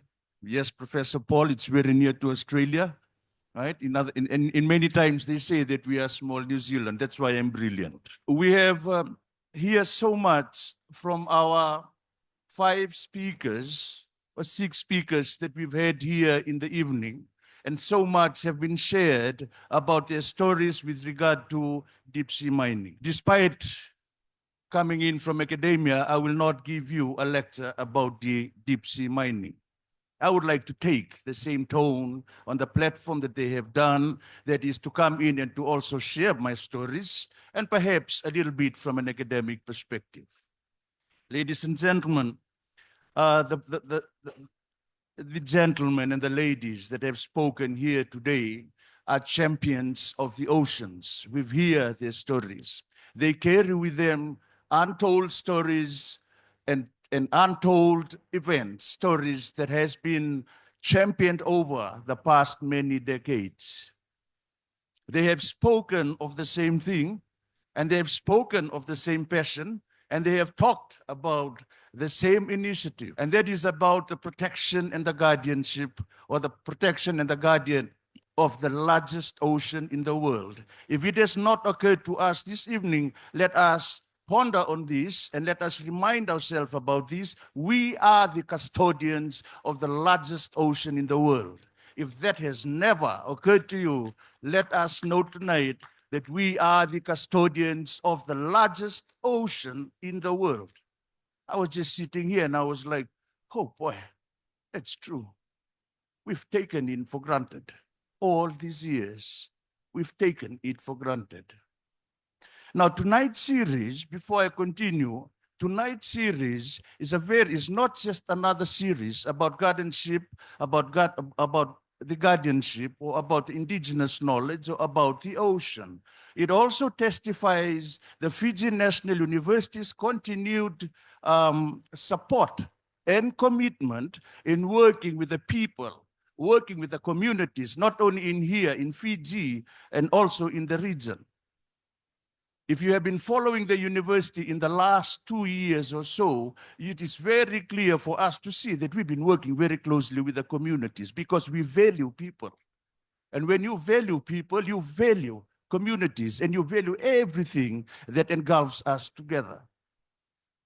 Tonight, as I sit in here, as I stand in here, I represent the College of Agriculture, Fisheries and Forestry. We are the academical custodians of all the fisheries programs, including aquaculture.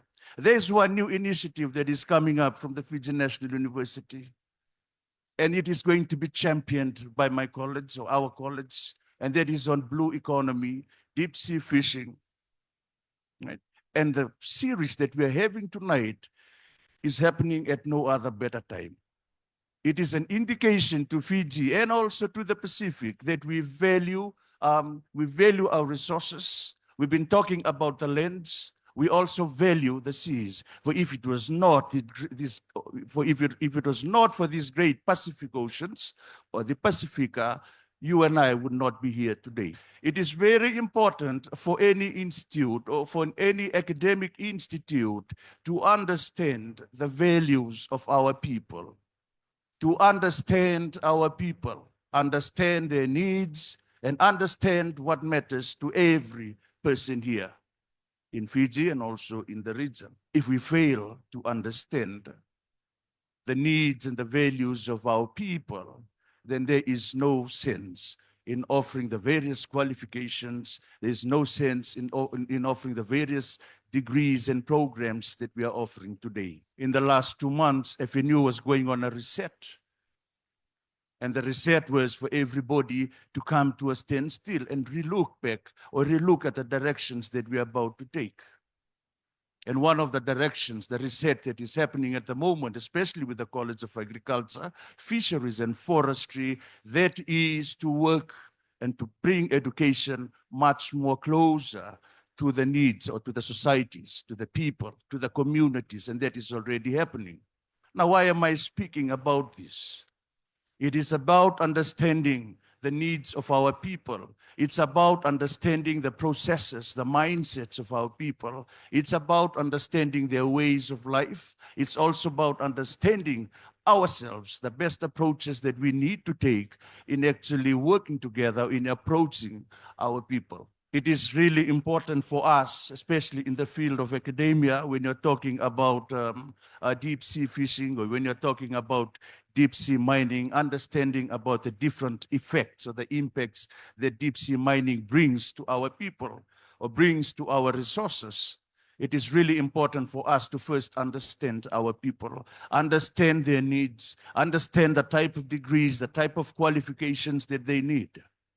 And in doing so, it is really important for an academic institute or for an academia to change the way we perceive communities, change the way we perceive societies, and change the way that we deliver our programs. I'm looking at Asia tonight. When I was sitting here, I'm thinking of Asia, perhaps the majority, most parts of Asia, the usage of their own vernacular in tertiary or in academia, while for us here in the region, English and perhaps French is the main language of communications in most parts of the Pacific, and especially here in Fiji, it is the English language. If we cannot use vernacular, then let us approach our people, approach our students, because these are the students who are going to become the future guardians of our oceans for tomorrow. Approach them with an understanding of the contents and contexts of how they think and how they live, and the way they live life. Most of us, when we are approaching our students, we continue to approach students using the borrowed education system, or using the borrowed mentorship that has been used on us. It is really important for us that when we're talking about our students who are going to be future guardians, custodians of this indigenous knowledge, especially in the guardianship of fisheries and for any other natural resources for that matter, it is really important for us to understand their contents, the contexts of how one thinks, to aid us in delivering our, delivering the knowledge and the skills that we have.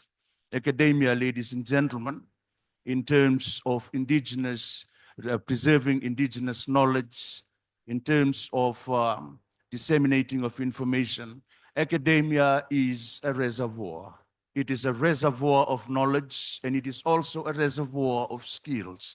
It takes academics to pass down or to take down this reservoir of knowledge down to the people.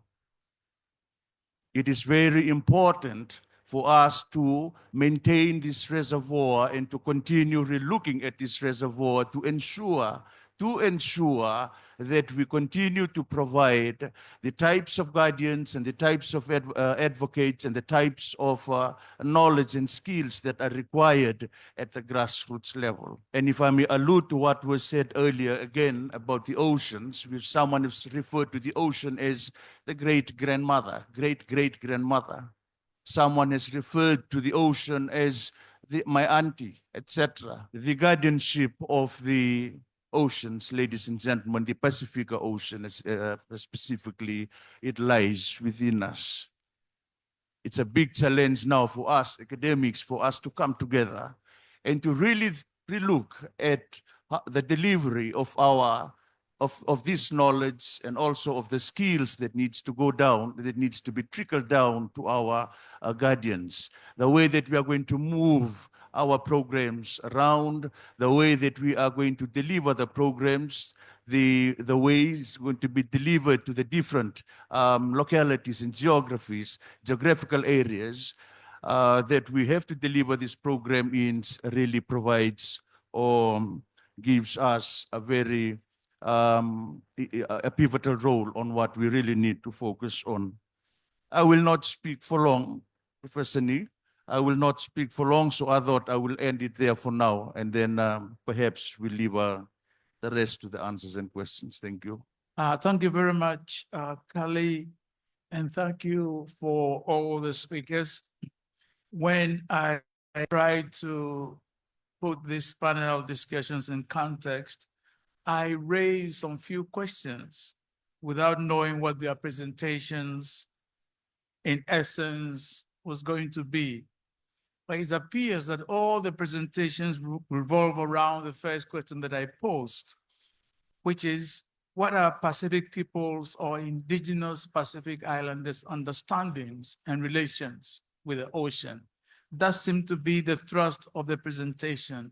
And that understanding underscores the fundamental difference between Western-centric understanding of nature and Pacific communities' understanding of nature. The Western-centric understanding of nature means nature must be dominated for the betterment of humanity. Pacific Islanders' understanding nature must be lived with in an interdependent relations for the betterment of humanity. So there are two contradicting understandings and perceptions of nature. The historical situation is that the Western-centric definition have come to prevail because of historical circumstances, colonization, domination, and more currently, the post-colonial situation. And it is within that post-colonial situation that the threat of the environment of nature now becomes a crisis, of which climate change and then more recently, deep sea ocean bed mining. The speakers have covered all these quite, interestingly, and so rich that it really cannot be captured within the limits available at this particular moment. But I really pull out initially the issue of genealogy and how it relates to the ocean, which was what presented quite interestingly and with passion by Hillary. And then Simeone got us in the vocabulary of livelihood, a livelihood that has the ocean as its most important resource, and all the language and kinship relations, including chiefly relations, are derived from that relationship with the ocean. So it provides us with a certain understanding of the ocean, which is what I meant by what are the indigenous understandings and relations with the ocean. And then we went to Millicent, and Millicent really provided that particular answer. The idea that the ancestor grandparents can communicate with the ocean. It is something that Western-centric science cannot understand and may even ridicule, but it exists in the consciousness, as Millicent put it, in the consciousness of the people. Olga introduced us to the post-colonial situation, the whole idea of a country as an overseas territory by an imperial country. Wallis and Fortuna is an overseas country by France, and therefore it has all kinds of legislations. But she was able to point out that in spite of that bureaucratic legislations, it is the sovereignty of Pacific cultures and the Wallis and Fortuna that prevails. And therefore, their chiefs still have a prominent role to play in the affairs of the nation. And then Kali brought us back to academia, reminding us that at the Fiji National University, we have a role to play to relate to communities, to take ourselves into communities and to share knowledge with communities. This is the attempt I have made to frame or to summarize the various presentations. Once again, they are rich and we must take them with us. We'll open the floor for some few questions to allow an interaction between the audience and the presenters. So the floor is now open. Yeah. Thank you. First of all, I'm an artist, not an academic. So I'll apologize in advance for my question. It was actually Uncle Saul over genealogy. Thank you for that. My question really is around if an academic institute is pushing the narrative of learning our culture, learning our tradition, what are the kids learning? So we don't get taught our own language in schools. as far as I'm aware, back in our day, back in my day in high school, we were able to choose subjects. But nowadays it seems that our own language has been removed from the, what is the term for it? Yeah, from the curriculum. It seems, let me try and rephrase this. We have to come to an academic institute to learn about our own culture, or is it something that we should be taught in schools from a young age? I'm talking specifically about our totems. Maybe Master Simeone, you can answer this one. What is the best time for us to be learning about such things as our totem? I'm a Susumandraye. I came to Fiji, but I didn't learn about my totem or the importance of my totem, which is the connection between sky, earth, and ocean. And only when I went to my villages, that's where I get taught it. My question, I suppose, is whose responsibility is it to be teaching these customs and values, or just the initial understanding of our culture, itauke, and that relationship between our totem, sky, earth, and ocean, and how it relates to the rest of the Pacific that we share with Polynesia, Micronesia, and Melanesia? Your question on who's responsible to teach us, when is the best time? I'm not sure when is the best time, whether in childhood or in the evening. You mentioned Susumandraye. I went to school in Dunedin. I grew up speaking English as my first language. When I came back when we were 5 years old, I couldn't speak Fijian. But I guess I was blessed with having strong matriarchs in the family. And not only matriarchs from family, matriarchs from Ngau. When the Ngau women speak, they speak unapologetically, the blunt truth. And in so saying, I cannot say when you need to pick it up, but I prefer the who. The who, there is the academia, but from childhood version, no child drops from the sky.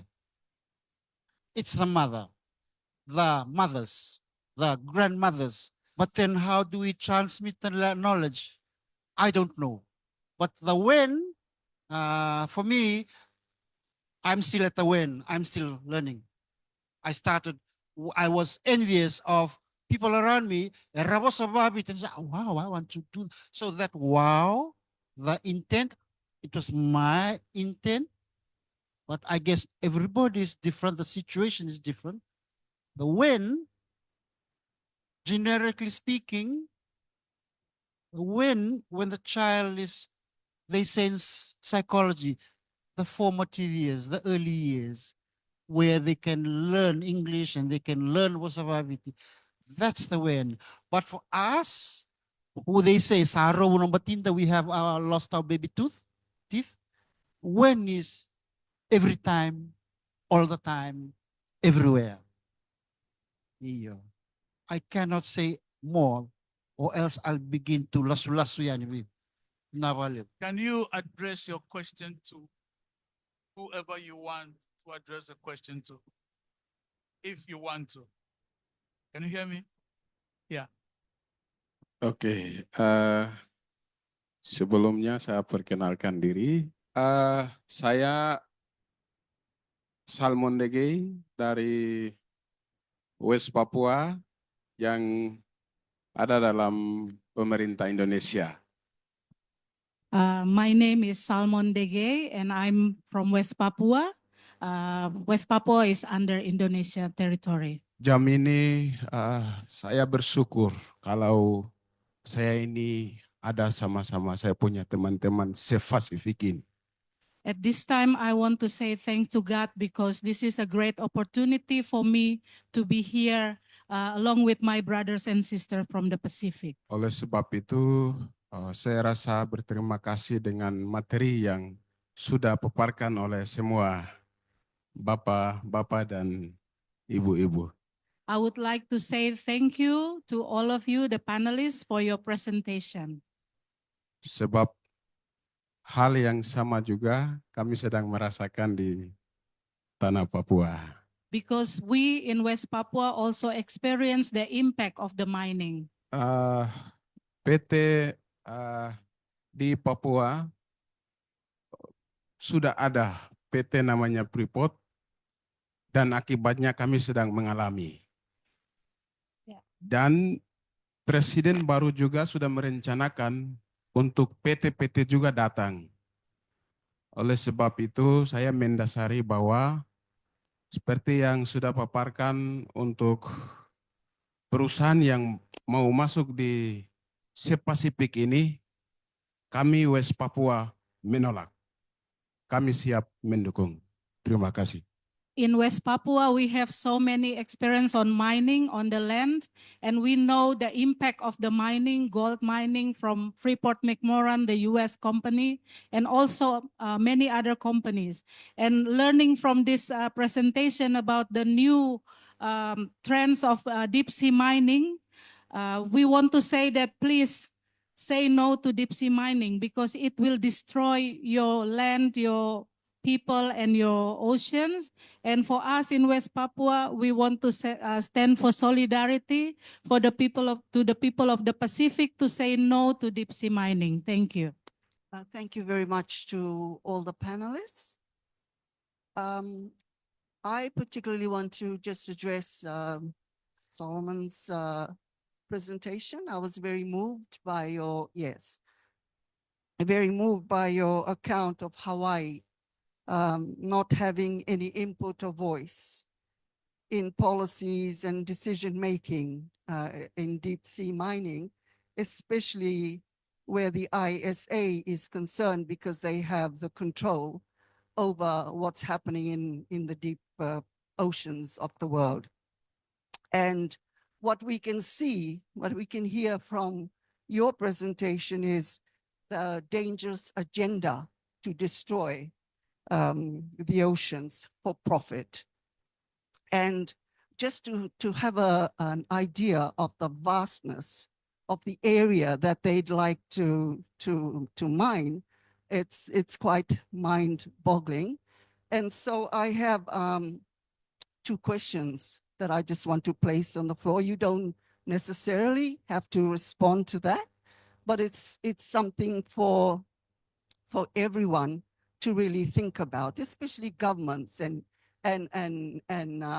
organizations, both regional and international organizations that really are concerned about what's happening with our oceans and climate change or climate crises, etc.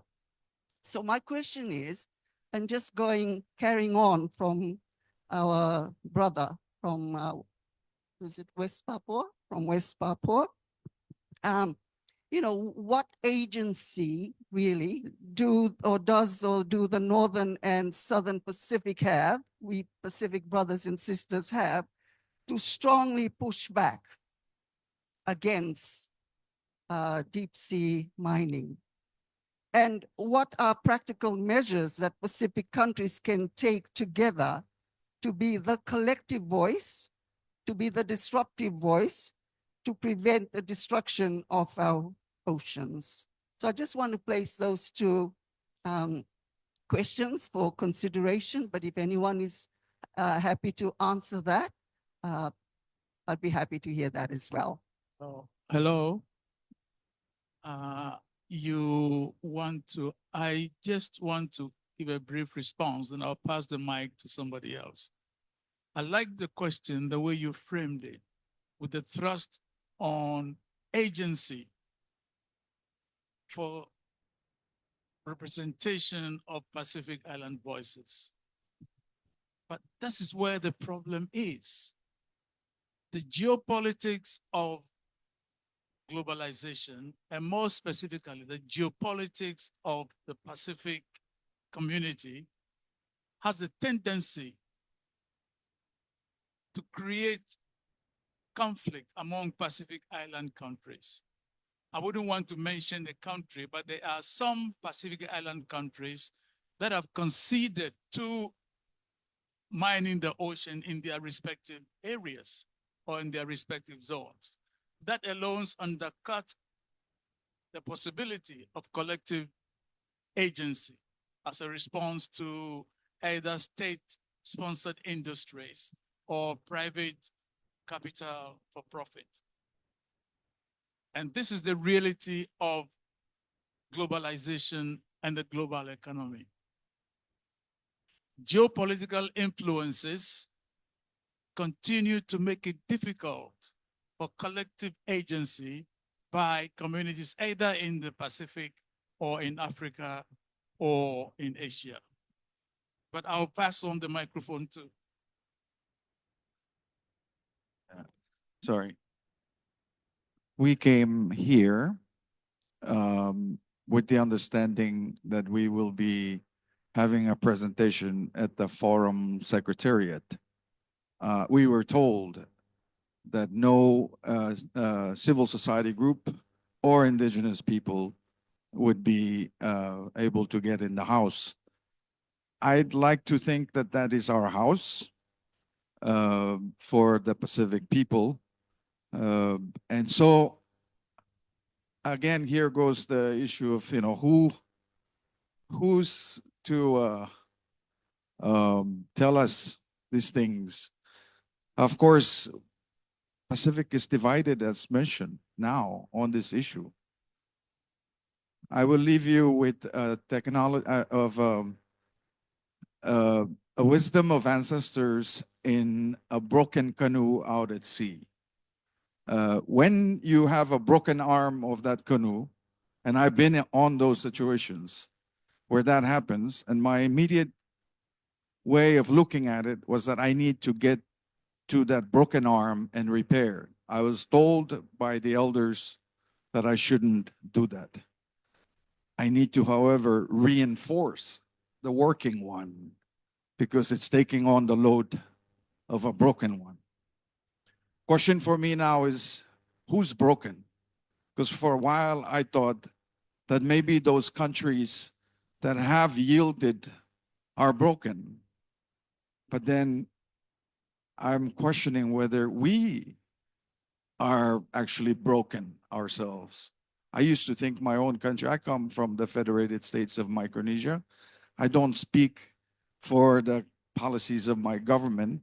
I do know that the policies for most of the Pacific has been to wait for some more, place the moratorium so that more studies can be done so we understand just exactly what's down there, how that will impact us. I'm afraid that that study is eventually going to come out in favor of saying there are ways to do this. Now, I will say that your action in whatever country you come from, this is one ocean. Unless you can build a metal wall that goes to the bottom of the ocean and up into the sky so it doesn't leak, I'll be okay. But remember that we are Pacific people. This is one ocean. We are on one canoe. And when there is a broken arm, let's reinforce the working ones so that together we can turn and fix the broken one, maybe continue our voyage. Sorry for talking too much.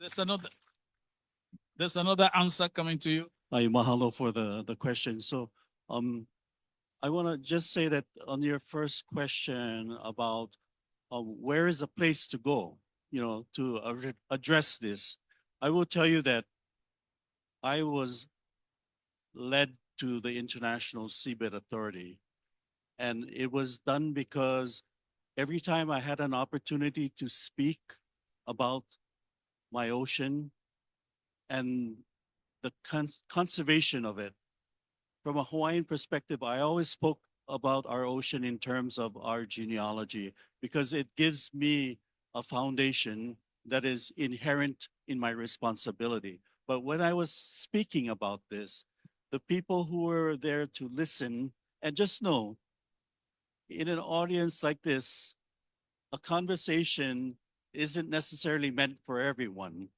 and that there will be those that will hear and there will be those that may not hear. But it is our hope that the ones that do hear will continue that that journey.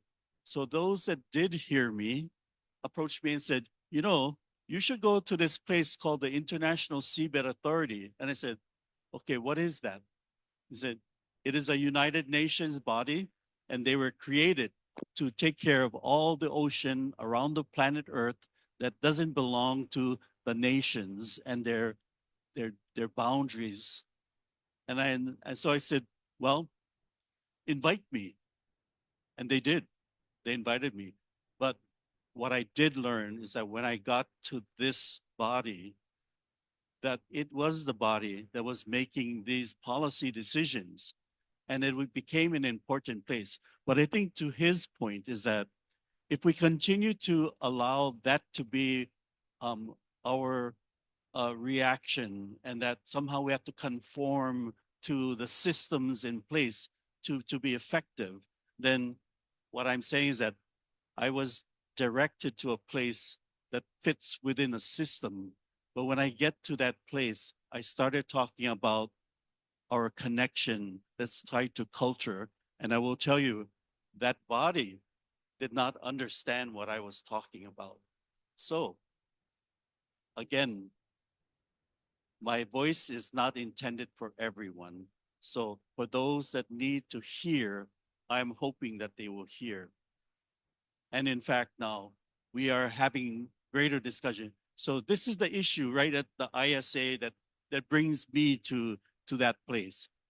When I ask about what is done in the preservation of culture and a people like myself that comes from the ocean, they have a section and a regulation in the ISA that's called Underwater Cultural Heritage. I said, oh, that sounds good. That must be something that includes us.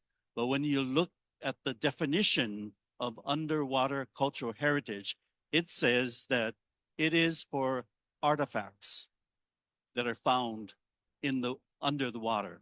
Okay, it is for human remains that also found. That's good. I like that. Then it says it's for architecture that may be under the water, and so shipwrecks and stuff like that. They wanted to be able to have access to their own ships if anyone should discover them. That's their cultural heritage. And then I asked the question, I said, so where do you have a provision for the place of my creation? Silence. There isn't any. And that's why I said, then I would like to now insert into these language the part that does not accommodate me, because my creation is intangible. It's not something that you can hold. It's not something that was made by man. It's something that is our spirit of creation that comes from the ocean. So where is that? Because if you deny and you ignore that, then you are actually saying that I do not exist. So you see, so we have to be multitask, okay? And all I'm saying is that you got to go into the places that are structures of fora that are seemingly to be helpful. But in that arena, you have to be sure that you understand what is at play here. And then don't forget to transform perhaps that kind of thinking to accommodate what it is I am here for. So I would say that is what I'm trying to do. And we have to bear the task, all of us, as indigenous people from Oceania, our country, we have to bear the task of having to be at all of those places, you know. So we need to share that responsibility, and that's all of us. So this thing about unification, okay, I want to just add, in the Mo'okuāhau, it says and tells us that we are part of creation. And because of that, then I believe that if we, the people of Oceania, understand that the ocean is our country and that we have genealogies that describe and tell us where it is that we fit in our country, then it also is helping us to understand that we are connected. We are related. We have responsibility. I think how we do this is go back and look at our source. Go back to our mo'okuauhau. And then when we recognize that, then the real challenge for us is now, can we agree that we have a related source that is our beginning? And then can we agree that the ocean that this is describing is our country? It is where we live. It is what gave us everything. And then can we agree further that we're even linked by our canoe, as I said? I don't care what your canoe looks like. The fact that it is a canoe is what we utilize across the entirety of our country, but that links us together. And then the last question is, do you agree then that we have a responsibility to take care of our country? And that to me is the unifying message that I would like to put before us.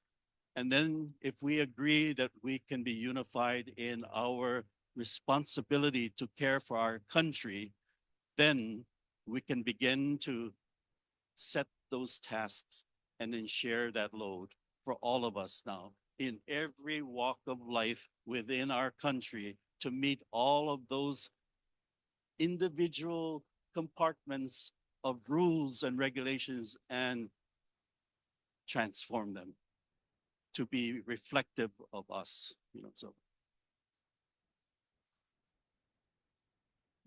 Thank you. I'd also like to try just answering on the question around collective agency, perhaps adding to Uncle Larry and the brokenness of us. So I think we all know that colonial and modern systems have convinced us that wealth comes from extraction, taking from the land and taking from the sea for economic gain. In this very same way, when they decided to divide us into Melanesia, Polynesia, and Micronesia, and then we further divided us into countries, then further divided us into provinces and then villages. Isn't that also extraction of our oneness? And I think this is, for me, one of the dangers in why collective agency or collective action hasn't truly preached the Pacific way. It's because we continue to perpetuate the narrative that we are divided. And just to add to that, I really hope that we can all recognize the need for us to heal ourselves from separation. It's only then when we heal ourselves with the fundamental principles of our customs. I know it's universal because for us, it's Sukwaya, which is the strength of us in our togetherness. Mantangado, which is the deep faith we have in what surrounds us. It's Leodawa, which is ultimately the frequency of God. Leodawa means love. And Enenoa, for us, that means peace. When we truly connect with these principles of who we are, then we can start healing ourselves from separation. And I truly believe this is the call to action for all of us. Because if there's anything that I know or I've learned about ancestral wisdom, is that wealth does not come from extraction.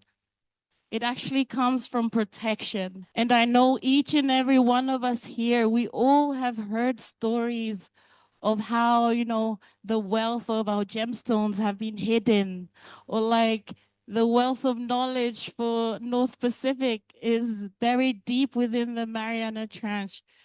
We all have these stories. And to me, these stories require us to have that same mantangado, that same faith that it's like when we give tithing or offering, right? We have that faith that it's gonna come back in tenfolds. And we already have that. It's the same with our ancestral abundance. And I believe that's the way we can heal ourselves and move forwards. Tagio. I just want to add two points that to kind of help with this conversation. We are divided as we speak. Within our country, within Oceania, we have our own cousins who at this moment are thinking about and seriously to consider deep sea mining. And one of the comments that I have had an opportunity to interact with was that of the Cook Islands. And when I was at the ISA, the Vice Minister of the Cook Islands was also present and invited all of us as people from Oceania to come to a gathering to just a unifying social time. And when he opened his presentation in the evening and talked about how we are all together and that, we should continue to be people who support one another. And I sat there very confused in trying to listen to his words, knowing very well that they're seeking to support and advocate for mining, but they're doing it within their own national jurisdiction. So the line that the circle you draw around the Cook Islands, they said, I have the authority to make the decision within the circle. And so we are looking at mining within our jurisdiction. And so we should have the ability and autonomy to make those decisions and choices. And we're doing it within our boundary. So we're not really affecting someone outside. And when he was finished, my stomach was twisting and turning. And I wanted to blurt out something, but I also wanted to respect him and say, this is not my gathering. I'm here at the invitation of an official, government official from the Cook Islands. And so I sat there and I closed my mouth. But I said, but if they invite me, then I will take an opportunity. And surely when he was finished, he said, I'd like to invite anyone to share. And I thought, okay, that was my cue. And so I raised my hand. When I got up and spoke, I acknowledged him as the official. I acknowledged that he is the host of this gathering, and I did not want to be disrespectful by being here. But at the same time, I had to say that I disagree with you. And the reason I disagree with you is because I have an obligation to my genealogy. And my genealogy says that I come from that place on which you are seeking. But because you are saying that you have autonomy and you have the ability to do that within your boundary, to make it feel as though it's independent of us. And I disagreed with that because I said, your impact here is going to have an impact on all of us, not just you. And I wanted to also remind us that if we belong to one place, this country, then our actions have to be weighed against what the outcomes might be for all of us collectively. So while you do have the ability to make your choices and decisions as your nation, you must consider where we fit within your decision. And then we have that discussion. And if at some point in time you choose to go ahead and proceed, then at least I can say we have had a chance to talk about that. And I respectfully agree in the end that if you choose that as a direction, then that is your decision. But at this point, you will be held accountable to all of us. Okay, so I just say that because this division of us within our own country, the ocean, is real. Okay, the last thing I wanted to add is that we can only do what we can do as the people. We have skills, we have experience, we have knowledge, we have all of this to meet which are unclear to us and areas that we do not necessarily have answers for.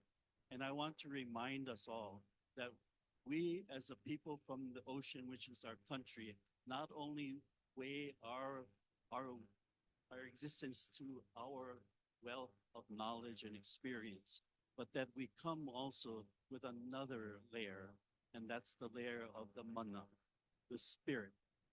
We are spiritual people as well.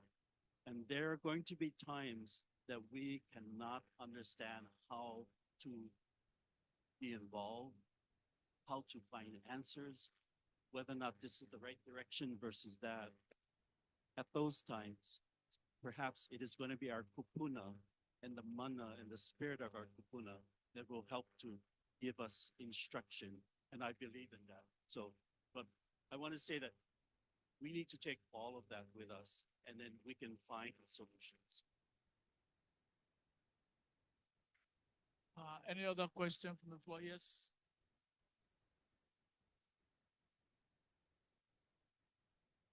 Thank you all for the presentations you have done. With the wealth of wisdom and knowledge, and in your honest opinion, I wanted to ask.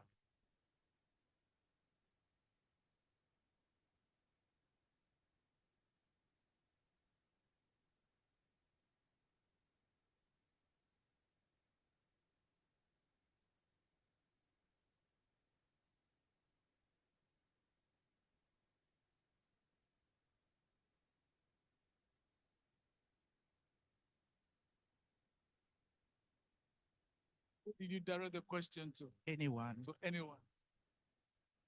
Sent. You want to try? Want to try? Okay, can you repeat the question, please? In your honest opinion, with the wealth of knowledge that you have, what do you think are actions that larger regional island nations can take to support small island countries in reconsidering their positions on deep sea mining, particularly in light of financial and resource-based motivations, and potentially shifting their stance from support or interest to opposition?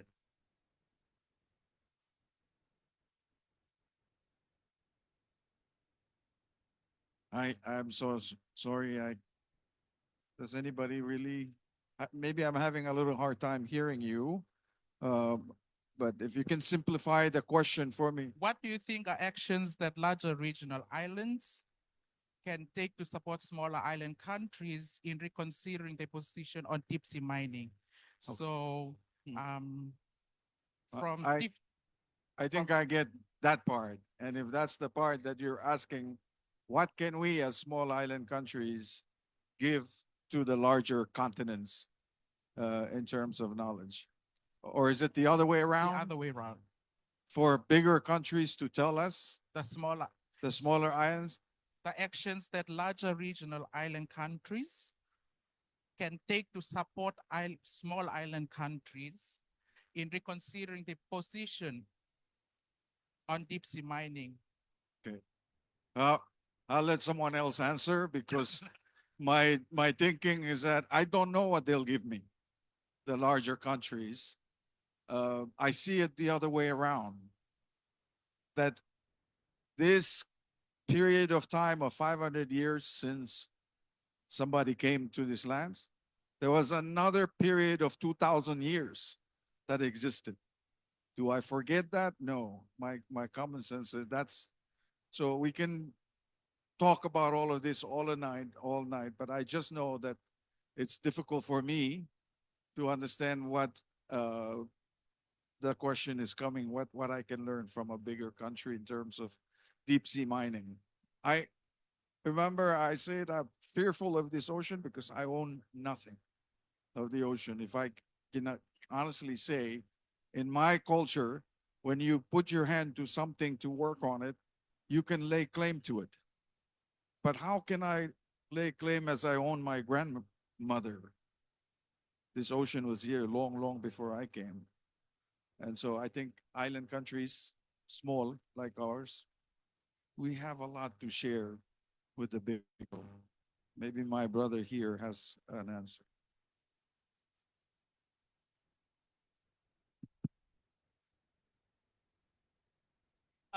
Can we have the last question, please, on the floor?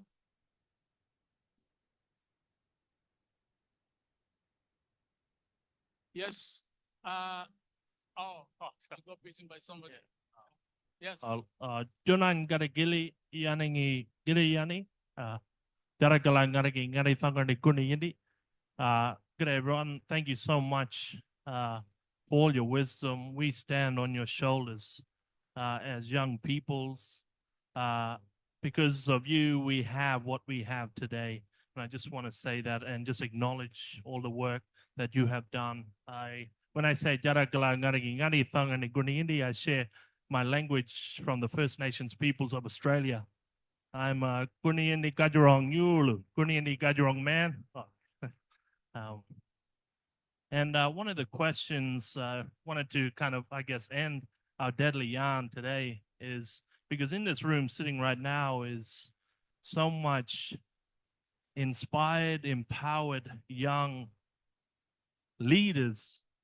And as part of hearing from all of your deadliness, I wanted to ask, as part of our journey of advocacy to ban deep sea mining, to protect our, as you'd say, our moana, to protect our lands, protect all of Pacifica, as young leaders listening to the shoulders that we stand on, is there any form of advice or even recommendations or just to share a call to action to us so that we can take from here and take that call to action and continue our advocacy on your behalf and on our ancestors' behalf? Thank you. I now call upon the MC coming around everything up. Yes. Tend to run this thing up. Something was. You want the microphone? Ladies and gentlemen, let's give another big round of applause. Thank you for the lively Q&A, and also thank you to the panel and the moderator. To show our gratitude, I'd like to invite the Madam Vice Chancellor to come and to give our token of appreciation to all our panel members. From Irian Jaya, they were called the Black Brothers. When the Black Brothers went across the Pacific, we, the student associations, we were not partying like nowadays. We were listening closely to the issues of our people. What did we do? It's the young people. You kind of need to change. There's too much eating going on. I was a student leader at USB. My secretary was an Indian man from Lambasa. We made sure there's no eating. You know why? When you're hungry, you do good for your people. So the person that was asking is a very last good question. I couldn't allow you. As Vice Chancellor, we were all out in the West. We could not be here, but Pang is our partner. We believe that the Pacific is for our people in future. We organized this while we were not here. Some of our own people were here, Professor Plange. They did the work for us, and all young people sitting here. See, when you ask for agency, don't pass the buck. Everyone here can do something. Number two, I just like to remind everybody, at the PIFs, the question about SISs came up today. See, small island states of the Pacific, we are grouped separately, eh? The Kiribati, Tuvalu, Madam's Island, they are not, that's a very good question. The political, the geopolitical is important. The question by the gentleman, when he was asking, what can the bigger Pacific countries do for the SISs? Very good question. One day I applied to go and be head of the SISs. I did, because I thought bigger countries are big because you have small countries. We cannot exist the way we continue. You know why we're having this forum today? They are civil society. They don't really have a choice. They did not have space when the big PIFs have their meeting. Did you all know that? The university, the National University, regional in worked with Pange because the young people in Pange, they're sitting over there. They called me when I was sick in Nandi. This did not come from us old people, no. It came from that group, Lesuma and gang, the, the Pange people. They said to me, oh, we know you're sick, but we need to have these voices. And I thought, it doesn't matter that I'm sick. People will rise to the occasion. The university has spaces. So, you know, works of agency, just to move the conversation forward. I was asking if we can continue with this particular, because here we are really fracturing powers that are speaking on our behalf. When civil society is muted, we are all not going anywhere. Moving forward, I'd like all the universities to get together and continue to have forums like this. Number two, those of you who are young, I went to Russia when I was young. I was 18, I think. I was part of the 5 from the Pacific to go and talk about American invasion of Grenada and how the female body is like Grenada. That's the young advocate from USP. Young people, you got the energy. God's giving you the energy. Follow Pange. Please join Pange. Because we need to grow our voices. Somebody texted me a very rude text early hours of this morning. It just made me more sick.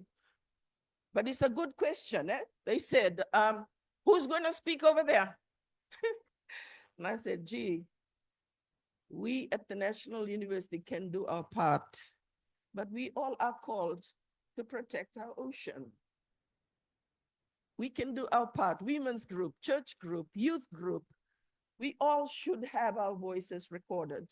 Moving forward, we at the National University, through the Pro-Vice Chancellor Research and Professor Plange, and with all your knowledge, sirs and madams, we think we should begin to record what we are saying as well.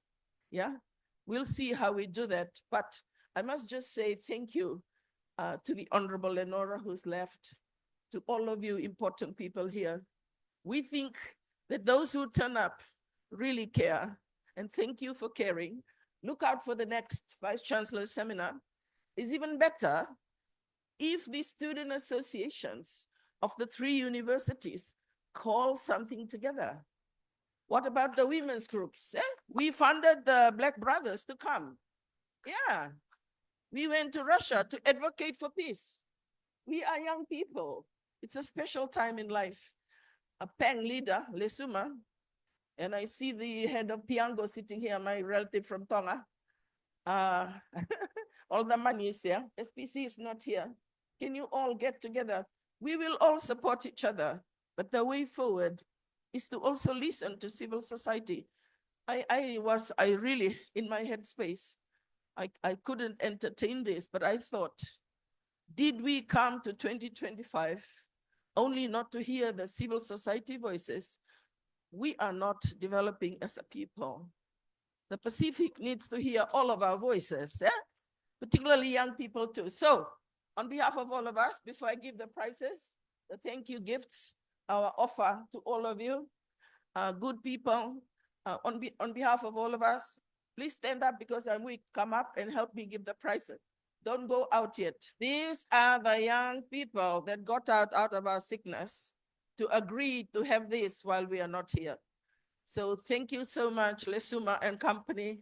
You have good mothers, you know, they are pushy. That's why you are good. So everybody, thank you. Please look out for the next seminar. But moving forward, we will deal with our partners. We'll try to encourage all of us to do conversations that fracture dominance continuing into post-colonialism. And the National University will tell you, we will be with you all the way, as long as the Pacific people benefit. Huh? May you all have a good journey home. Thank you.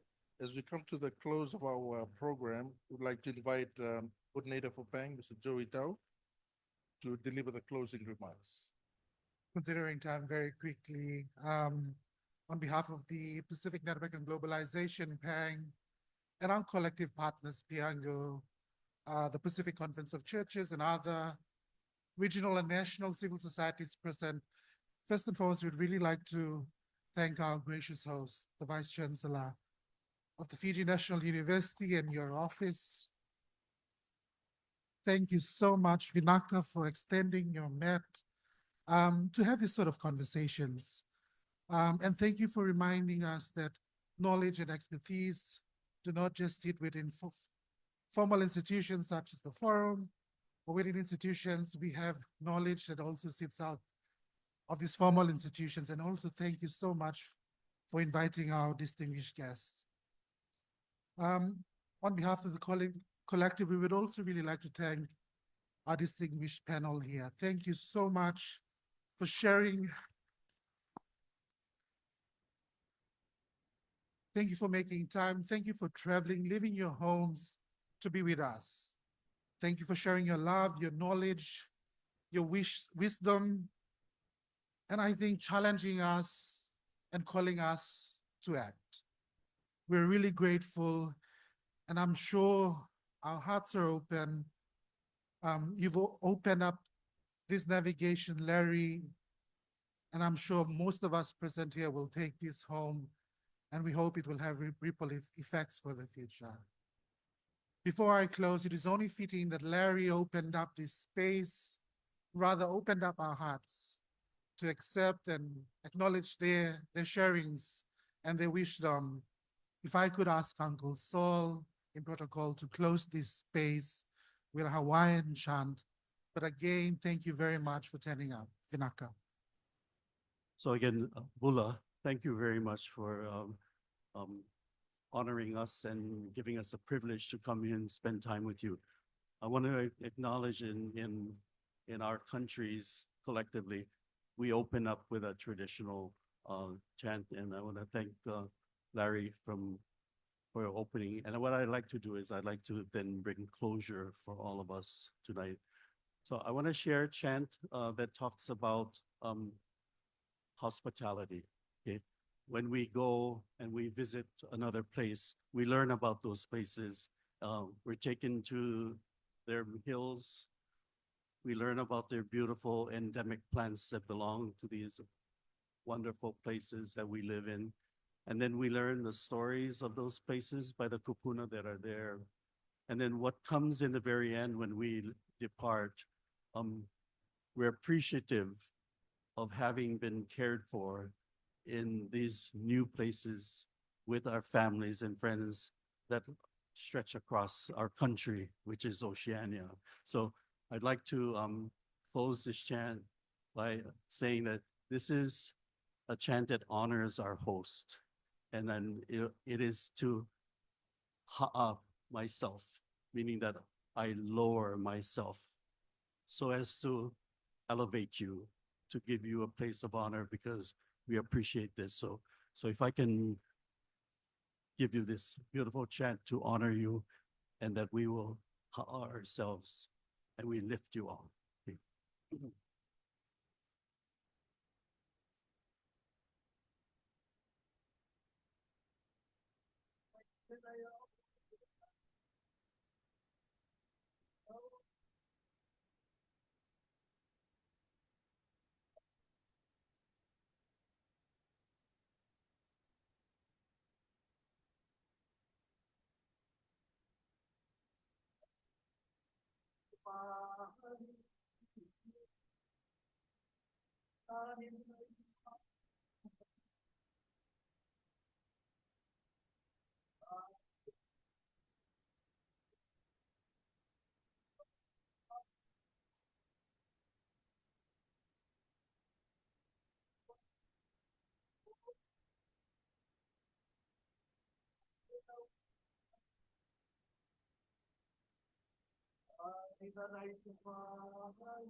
Thank you, Uncle Sol. That brings us to the end of our program.